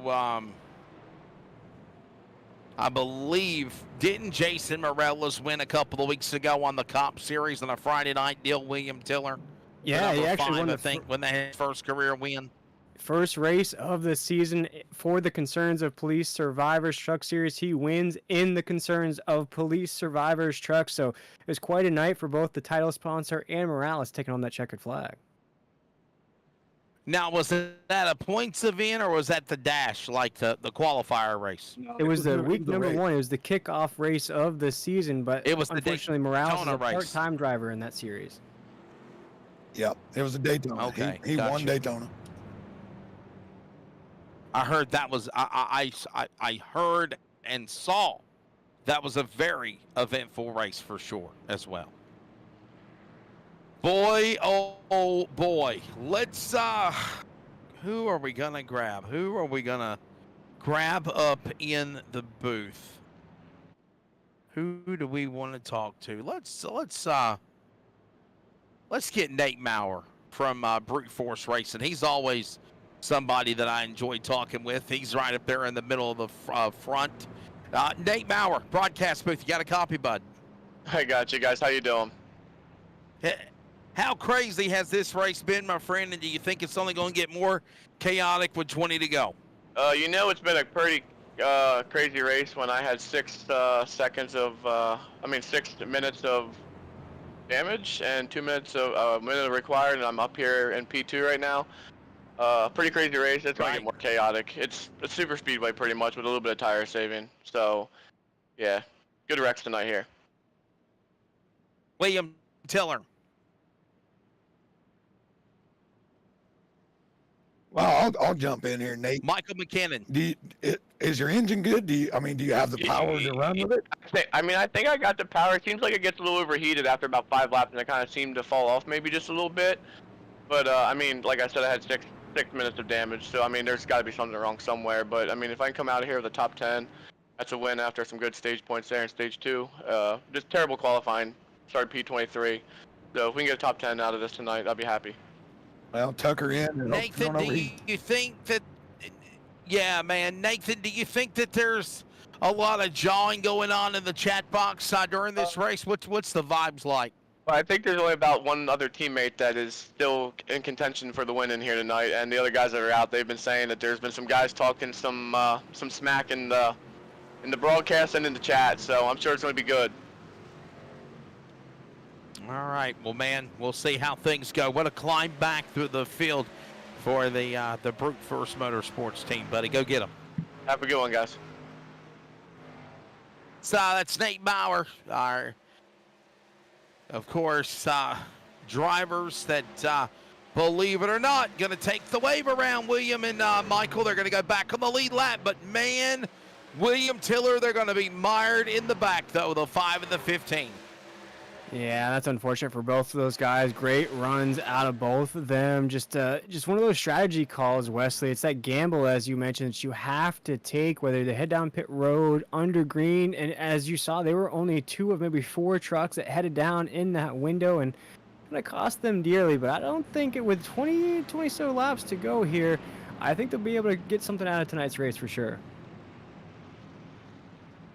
Well, 18 laps to go. It'll be 17 remaining when they come back to the restart zone. Hey, by the way, don't forget next week we're down to the last 3 races in the playoffs are looming.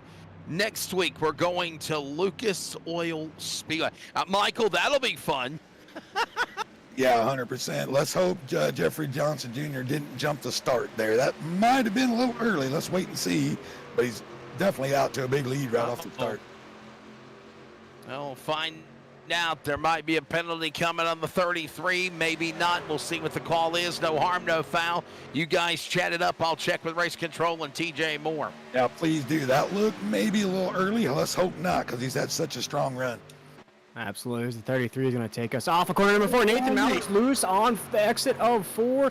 We'll see what happens there. He keeps it calm, cool, and collected as the 33 will take us across the start-finish line into 1 and 2. Still our race leader here, Michael, and he needs this win to get into the playoffs. Doesn't have to worry about points the rest of the way. If he can get this W here tonight, then it's all clear sailing the next 3 weeks. He'll take us into 3 and 4 as a race leader. Yeah, look real smooth there. Just up the track a little bit. I wouldn't mind being up there, saving a little tire, keep my momentum. We'll see what comes out of this. Let's hope he did not jump it. Yeah, I think he would have found out by now. Guys, I've just been informed a pass-through penalty is about to be enforced on the number 33 of TJ Moore, the race director, has told the 33 pass-through penalty. You are being penalized. Yeah, it looked a little early. For those at home, you have to be in the Geico restart zone before you can go. You can go anytime after that, but here you go. Unfortunate. Had a great run. Let's just get through. Let's get to the finish here. It's sad to see it, but self-inflicted. Yeah, he made that mistake. By the way, we are back under green flag conditions. That'll wrap up another Serve Pro caution. I thought maybe they were going to throw a caution, but they did not. It is a pass-through penalty on the Johnson Jr. machine. 15 to go, Mike. William Tiller. The leader is now being easily given at spot. Nate Maurer, who we were just talking to, now the new man of the 971 in front. Yeah, if we can get back to the front of the field here, we'll see what we got going on. I thought the 28 was up there, but we'll see. Might be Osborne. And it is Osborne looking on the scoring ticker. If we can go back to the front leaders, the driver in the lead is the 28 of Osborne. Hartwick is in second spot. The breaking news while we keep showing the truck of Johnson is he had to suffer a pass-through penalty for jumping the restart. Yeah, if we can jump to the 28 truck there, Adam, we see this front battle because Hartwick is closing in quick. He's 5 100s. And we might be having that gremlin with the cameras again.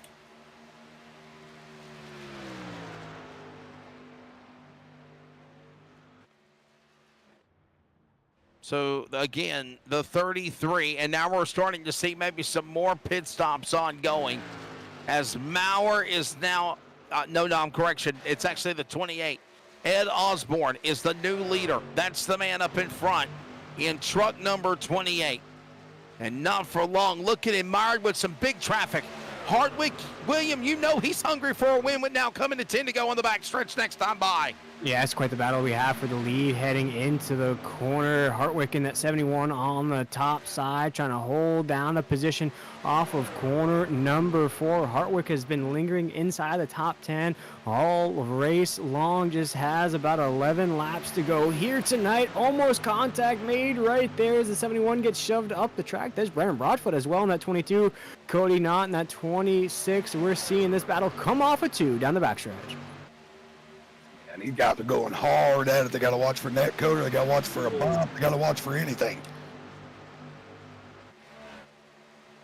Yeah, respect given, respect earned, and this is where it's going to be shown right here as Osborne on the inside, truck number 28. There's another one of those drivers that has been patiently, quietly in position, ready for all of these opportunities. Zach Hartwick, boy, he's hungry. Cody Knott, might I add. Can I mention Cody Knott? William Tiller. He's back in the top 5 after being caught up in an accident earlier tonight that was not of his doing. Yeah, I don't know about you boys. I don't know about the folks watching at home, but I'm at the edge of my seat. All of these drivers are on the cut line. They need wins to get in, so they don't have to worry about points. Ed Osborne, Zach Hartwick, Cody Knott right here in the mix as well. If any of these 3 guys win, they would be in, but boy, it is tight. Zach Hartwick with those orange rims will come off a corner number 2 as our race leader into 3 and 4. He's starting to separate there, Michael. Getting some clean air between him and Ed Osborne. clean air is huge, and Ed's starting to look in his mirror a little bit as these other guys are starting to make a run at him. Needs to just keep looking out the front. This will be big for either one of these guys, plus Cody Knott. 7 to go. Back up to 20 degrees of banking into 1 and 2. Zach Hartwick, he has not won the NASCAR Sim Racer Hub Truck Series before. He is trying to be another first-time winner and put himself in the playoffs. He holds off Osborne. He holds off Knott. He's in turn number 3. Off of 4, Zach Hartwick in that 71 looks clear right now. Ed Osborne's right there. Cody Knott is hungry for position as well. You see that 26 machine, as I like to say, that old song goes, you get knocked down, you get up again. Well, the 26 has shown that all season long. Currently in 3rd, and you can tell heading into corners 3 and 4, Michael, he wants to get a shot at Zach Hartwick, but he's got to get around Ed Osborne as we come off of corner number 4. Yeah, I'm not sure Ed's not holding him up just a little bit, but you can't blame Ed. He's rear driving, front driving. If Cody can get to his outside here, he might be able to do something with him. I was about to say, if you're going to do some blocking, you better do it now. This is the time to do it. Zach Hartwick now pulling away by about a truck length, 2 truck lengths, maybe more on those other drivers that we mentioned. All of this going on as they'll come to the line, this time by 4 to go in the Pultz Poppers 200 at Vegas. William, they work off the corner. Knott battles the machine of Osborne for 2nd. He'll clear him almost in contact into 1. Yeah, this gives the 26 the opportunity to try to creep up to our leader, Zach Hartwick. He's got an around at Osborne. Now it is time to try to chase down the 71 of Zach Hartwick, who's taking us down the backstretch here. Boy, I love those orange rims heading into 3 and 4. That truck will look pretty in victory lane. If he can hold off here for the next 3 laps, lock in that spot in the playoffs, get your first win in NASRA, he'll make it 3 to go into 1. Michael, it looks like when it's counting the most, Hartwick is in stealth mode. He's pulling away. The only guy that might be given a fight is going to be Cody Knott. He's in 2. Yeah, he picked up a little bit on the last lap, but Zach doing a great job holding the bottom, stay off the apron, and bring it right around here and get this win. We're going to have 3 to go at the line.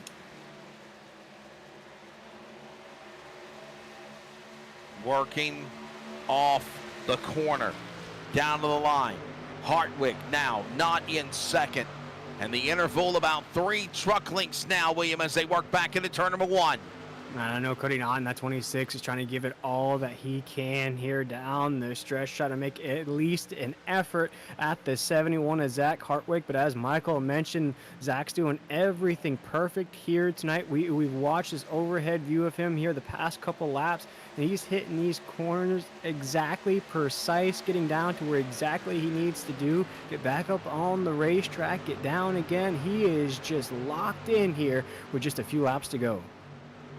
2 laps to go. We'll bring you to the finish now. Zach Hartwick trying to hit his marks down the back straightaway. Doing exactly what he needs to do. The Nellis straightaway is where the 71 is. He is going to work into turn number 3, Michael McKinnon. He is going to come to the line. He will see the Darren Snell gun repair. White flag. Don't worry about a caution or any overtime. He just needs to get to the finish one more time around in turn number 1. One more time around. We talked about it. The misfortune of some of the big hitters is going to give these guys an opportunity. He's going to jump from 24th right into the playoffs. Take that bubble guy, and he's going to move him down 1. Just a fantastic job out of Zach getting through the wrecks, working his way off of 3 and 4 right now, bring it to the finish line. Here he comes, working off the corner. Cody Knott cannot reel him in. Zach Hartwick to the bottom of the apron, and he will win the Pultz Poppers 200. Another first-time winner on the NASCAR Sim Racer Hub Truck Series. And what a night for the 71. One time up in the front, almost got caught up in an accident. Fought his way, William Teller, back in the daylight, and he has made himself not only a feature winner in the NASCAR Series, but also the run into the Fast 20 playoffs. Absolutely. Quickly approaching. Yeah, and it's going to be 3 weeks' time before those playoffs start. And Misfit Motorsports rule here tonight. Zach Hartwick, as mentioned, gets his first win of the season. He's going to leapfrog those cutoff drivers. He's going to put that 71 into the playoff races. And from tonight's performance, oh my goodness, this might be one of those sleepers to watch once those playoff races start. By the way, the white flag in this race is presented by Darren's Nail Gun Repair. Big thanks to Darren's Nail Gun Repair again for stepping up and doing what they do with the 1 to go indication. And the celebration on Zach Hartwick. Michael, I know it's kind of like a virtual iRacing, Daddy. You got to be proud right now to see where Zach Hartwick is right now. As you said, you've been coaching him for a little bit. I couldn't be more proud. All he needed was some confidence, a couple little tips. He's shown real good speed. He was running top 4 before he got taken out the Milwaukee Mile. His talent is starting to show through, and I could not be more proud. Again, Zach Hartwick being another first-time winner here tonight of the Serve Pro, in the Pultz Poppers 200 here tonight.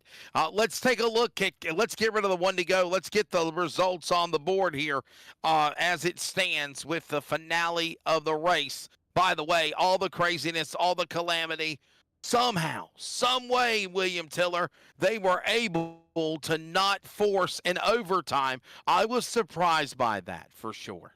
Absolutely. As our Friday night series went to double overtime there, El Toro was down to the wire as well. But you saw that run from Zach Hartwick in the 71. He separated enough. He kept it clean enough. And actually, I go back to what Michael was saying with about 10 to 15 laps to go. You saw the 71 start to drift up the racetrack. He was tire saving for that run at the end to separate from the rest of the field. So he was strategizing all the way down to the end of this race. And we've seen it every race here, whether it's on Friday or Monday night. It's always your strategy. It's always your game plan that's the key to success. I believe producer Adam Flieger is letting us know he cannot show the overall results because obviously our partner SDK is not working, so we cannot show you the results. But obviously, when it counts the most two important drivers, no doubt, of course, is the winner. Driver Zach Hartwick, obviously a good job for Cody Knott. I believe Ed Osborne got third. That is the way the race will finish here. As right now, again, Maurer and Newton finishing in the top 5. So, hey, listen. This is what we're going to do. I've got another iRacing broadcast obligation that literally is about to start in less than 5 minutes. So this is what we'll do. We're going to take a quick break. We're going to come back. We're going to reset everything. William Tiller and Michael Kennan, if you don't mind, guys, please take care of post-race for me because this race went a lot longer than what we anticipated. But before we go to break, your final thoughts, William Tiller, of this wild race tonight for sure. Absolutely wild, and I think you're just seeing the ferocity, the intensity. We spoke about it a few times here tonight of what 4 races to go in the regular season means for a lot of these guys. It was craziness from the drop of the green flag, and some of the guys don't like that, some of the fans don't like that, and it does make for an exciting broadcast, but it also makes for some steamy pit road conversations, if you will, there, Wesley. But I think tonight, with only 3 races to go in the regular season, it's going to be like this for the next 3 weeks. Michael McKinnon, always fun having you in the booth, my friend. You know, me and you come a long way where NASCAR was when it first started in the 2020 pandemic years. Always fun working with you, sir. Your final take of tonight in Vegas. Opportunity showed for a couple of these guys, and they took advantage. That's all I've got to say. I mean, this was a crazy race, but the guys that needed it took advantage of it. And Wesley, once again, great working with you. Fellas, let's get to that break. I'm going to take a quick break, and I'll be right back. We're all going to take a quick break. Adam Flieger did a phenomenal job. Thanks to TJ Moore, the race director, and of course, Brady LaBeouf and Cody Knott with the North American Sim Racing Association. William, Michael, carry you for post-race. Congratulations to Zach Hartwick. We'll wrap things up tonight at the Pultz Poppers 200 with post-race interviews when we return, and I'll see you in the booth. You'll hear me from the booth next Monday night from the virtual Lucas Oil Raceway of Indianapolis. This has been coverage of the Sim Racer Hub NASCAR Truck Series from Vegas on the NASCAR 360 Racing Network. When we return, we'll grab the top 3 finishers. Congratulations again to Zach Hartwick, winner tonight at Vegas.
All right, let's rock and roll.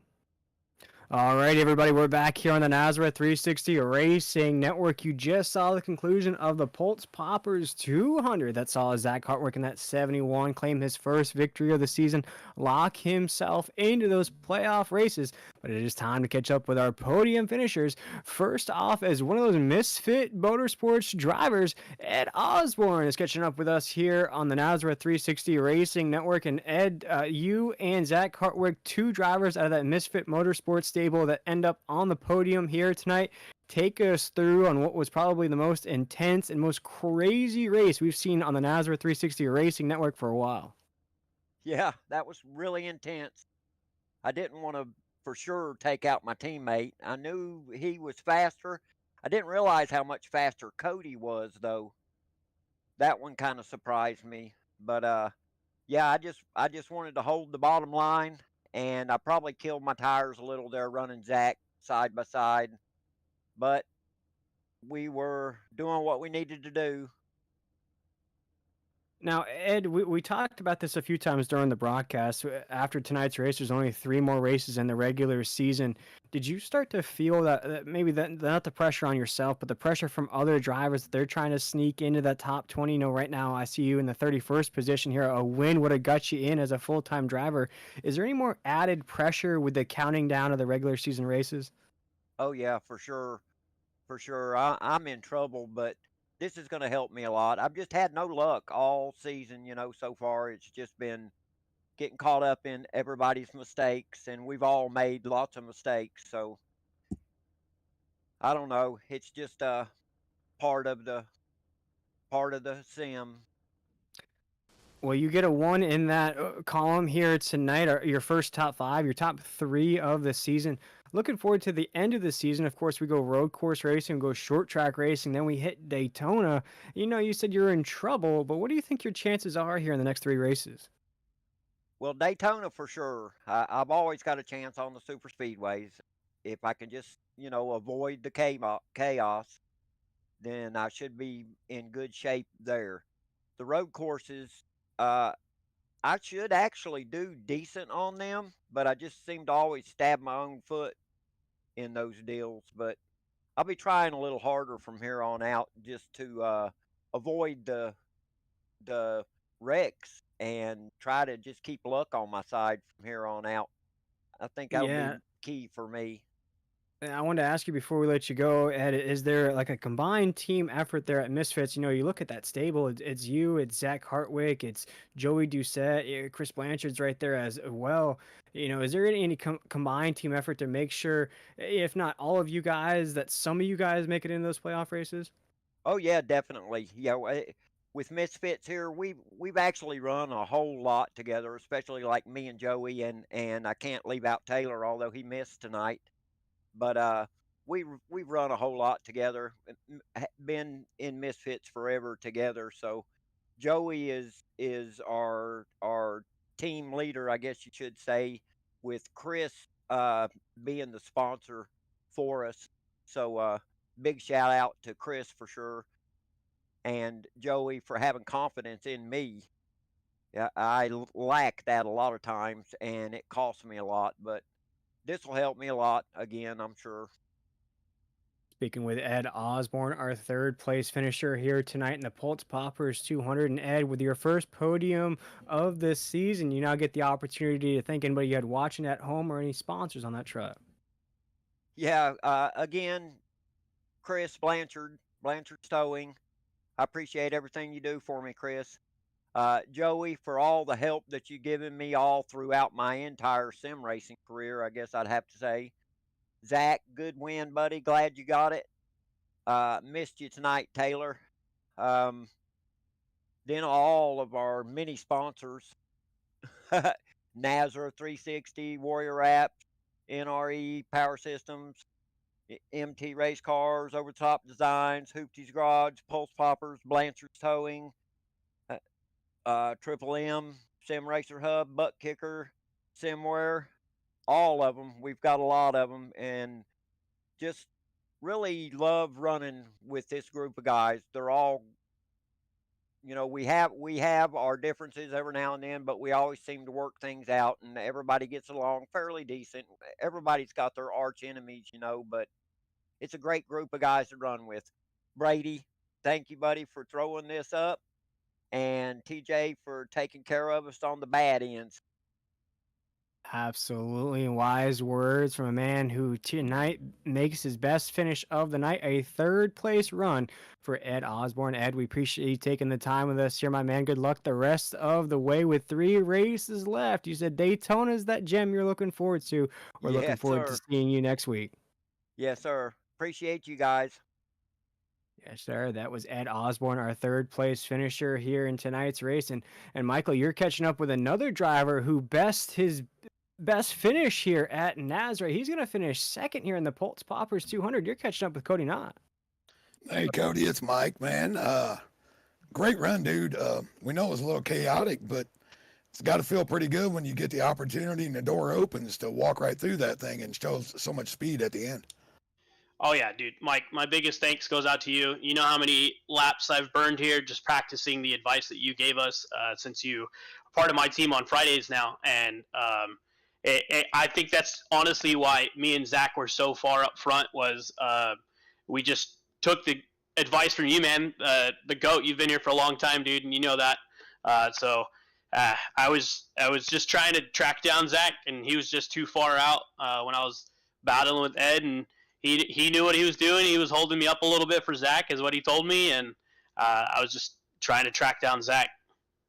Yeah, we talked about that a little bit when you guys side by side there with him. Zach was able to pull you a little bit, but once again, it's the feeling, man. We never get a lot of these chances to hear from you on this podium and all the work you do in the background and everything, man. It's your time to shine right now. You just tell us what it was like making your way through the stuff. We know you got caught up once.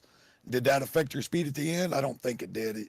You had plenty of speed, but it just had to feel good. When the opportunities arose, you took advantage. Yeah, believe it or not, this is actually my second podium of this season. I got second place at Kansas earlier this year, and then just ran into really unfortunate bad luck, like 30th place back-to-back for 4 races in a row, and it just put me really far behind in the playoff spot, so it's 30 points out right now. When we talking to my team earlier today, they were like, hey, you're 30 points out. This might be that race where you have to attempt to lock it in.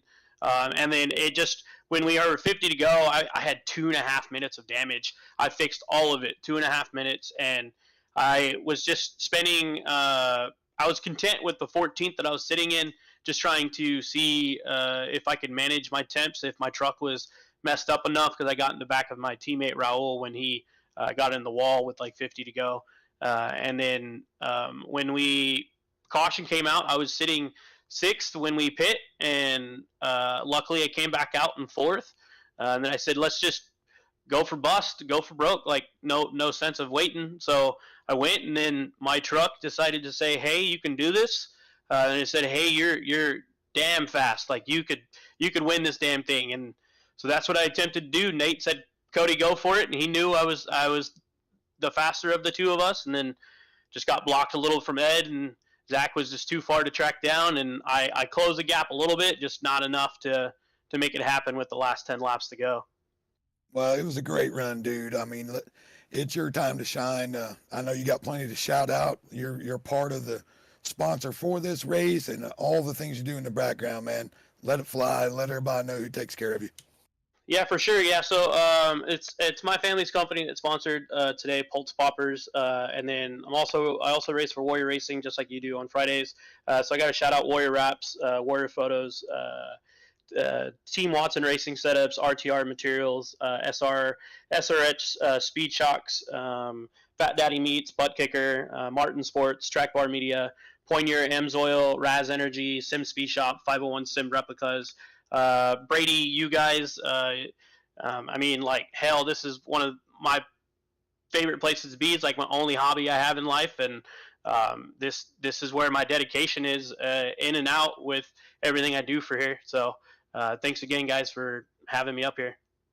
Yeah, 10-4, Cody. Great run tonight. Go pet the dogs. Go talk to the wife. Enjoy the rest of the night, man, and we'll talk to you later on. Yeah, thanks, guys.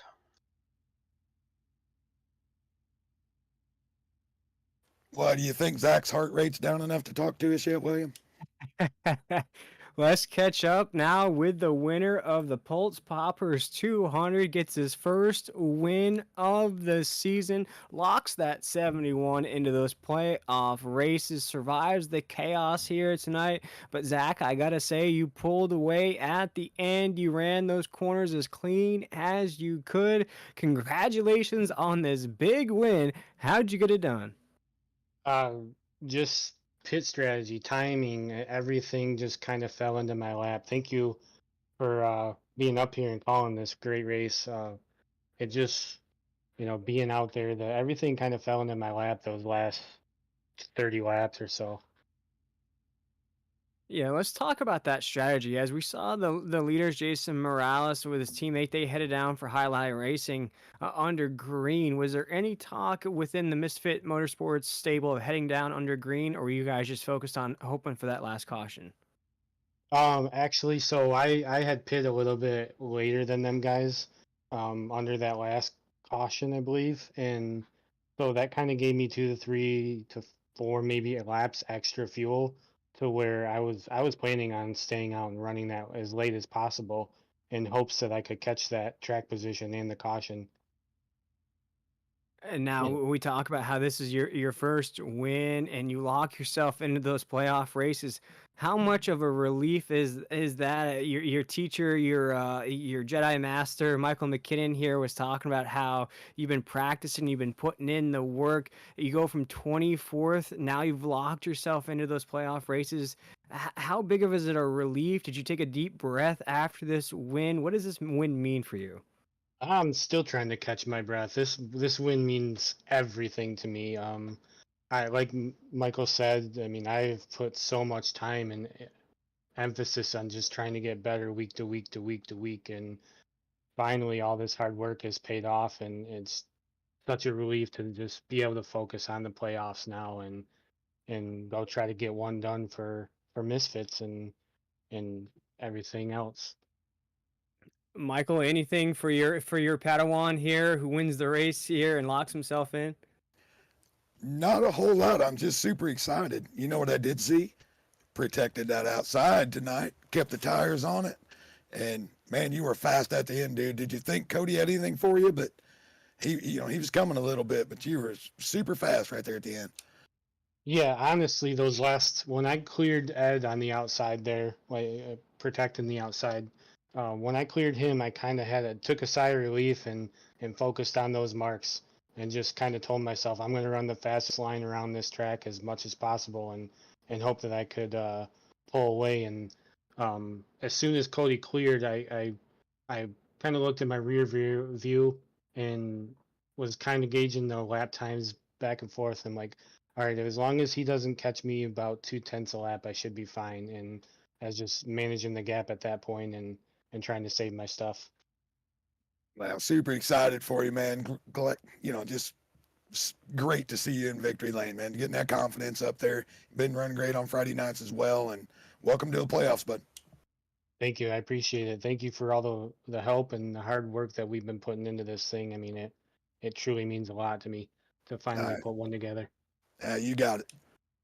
Zach, as we still have you here in Victory Lane, any sponsors you would like to thank? Anybody at Misfit Motorsports? I know you just spoke to your Jedi Master there who showed you the Force here tonight. Anybody else you'd like to thank with this first victory of the season?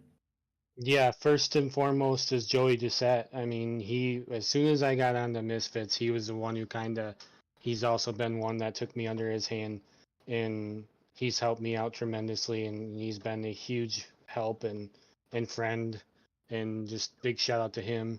I want to shout out Keith Bradley. He's kind of stepped in and helped me as well. My sponsors, Blue Line Designs, that's Huck Wigington's design company, and Rage. I can't think of that, but also I want to thank Chris Blanchard. He's the one who puts this team together, and he put us together, and he's the one who made it happen. Well, Zach Hartwick, you lock yourself into those playoff races. You get a W in that column now. In the next 3 weeks, you can either try to go back-to-back, you can try to make it 2 wins on the season, or you can coast into those playoffs because you are one of those championship drivers now. Zach Hartwick, huge congratulations from us here in the Nazareth 360 Racing Network. Cannot wait to see you next week. Thank you, guys. Thank you for all you do. And that was the driver of the 71 machine, Zach Hartwick, out of Misfit Motorsports. And Michael, this race here tonight, we're in Vegas. You know, it's known for exciting stuff. It's known for big shows, big spectacles. And I got to say here tonight, although we're not on the Las Vegas Strip here at the Las Vegas Motor Speedway, we got all of that here tonight. Everybody got their money's worth. There was controversy. There were fan interactions. It was quite a wild night here in the SimRacerHub.com Truck Series. Yeah, it was one of the craziest races I've ever seen on a mile and a half, especially this one. But this also, folks, this is why these guys show up. Eventually, you're going to get your opportunity, and you take advantage of that opportunity, and it can happen for you. You know, maybe you're not the fastest every week, but tonight the door opened. These guys walked right through it, took the victory, on to the playoffs. It was an exciting race all around. 3 races remain here in the SimRacerHub.com Truck Series until the playoffs start. And we just saw Zach Hartwick become one of those drivers that went from cut line into those championship races. Now we go to a track that I don't think a lot of people are familiar with here, Michael. But next week's race, we're looking at a track that might throw some people off. Then we go road course racing. Of course, we're going to go to Canadian Locust. No, we're going to go short track racing at Lucas Oil next week. Then we're going to go road course racing at Canadian Tire, and then ending the regular season at Daytona. Boy, these fireworks were crazy here tonight. I expect it to be nonetheless next week as we go short track racing. Michael, you know, before we go, what do you expect to see? We saw big wrecks, big cautions here tonight at a short track. What do you expect to see from this field? You're going to see that next week. That's one of the places that a grip is not even there. You got to run the high line. You can get through the low line, but you're going to see some tough racing next week, folks. These guys that are needing a win, they're going to give it what they got. And the guys that are needing some more points, they're going to be hard to beat. Absolutely. And before we close out the show here tonight, of course, we have to say a big thank you to all of our sponsors here on this Monday night. Serve Pro, who got their money's worth here, being our caution flag sponsor. Glass Mechanic for being our Stage 2 winner sponsor. Of course, SimRacerHub.com for being our title sponsor here on Monday night. And DSR Electric is not Pultz Poppers for being our race sponsor here tonight. We invite you to go check them out at Pultz Poppers or BreamBugs.com. We just spoke about everything that's coming down the Nazareth pipeline here. We have a Wednesday series coming up. We have a huge Saturday series starting up as well. We also have our Hot Lap podcast on Thursday nights and our Concerns of Police Survivors Truck series on Friday. Thank you for joining us here tonight in the Pultz Poppers 200 presented by Nazareth. Once again, congratulations to Zach Hartwick and that 71 machine for locking himself into those playoff races. For myself, Mr. Wesley Outland, and Michael McKinnon, as well as Adam Flieger, our wonderful producer here, we want to thank you for tuning in. We invite you to join us next week at Lucas Oil Short Track Racing. Michael just gave you the insight of what to expect at that race next weekend. This has been a Nazareth 360 Racing Network production. Have a great night, everybody, and we'll see you on the track soon.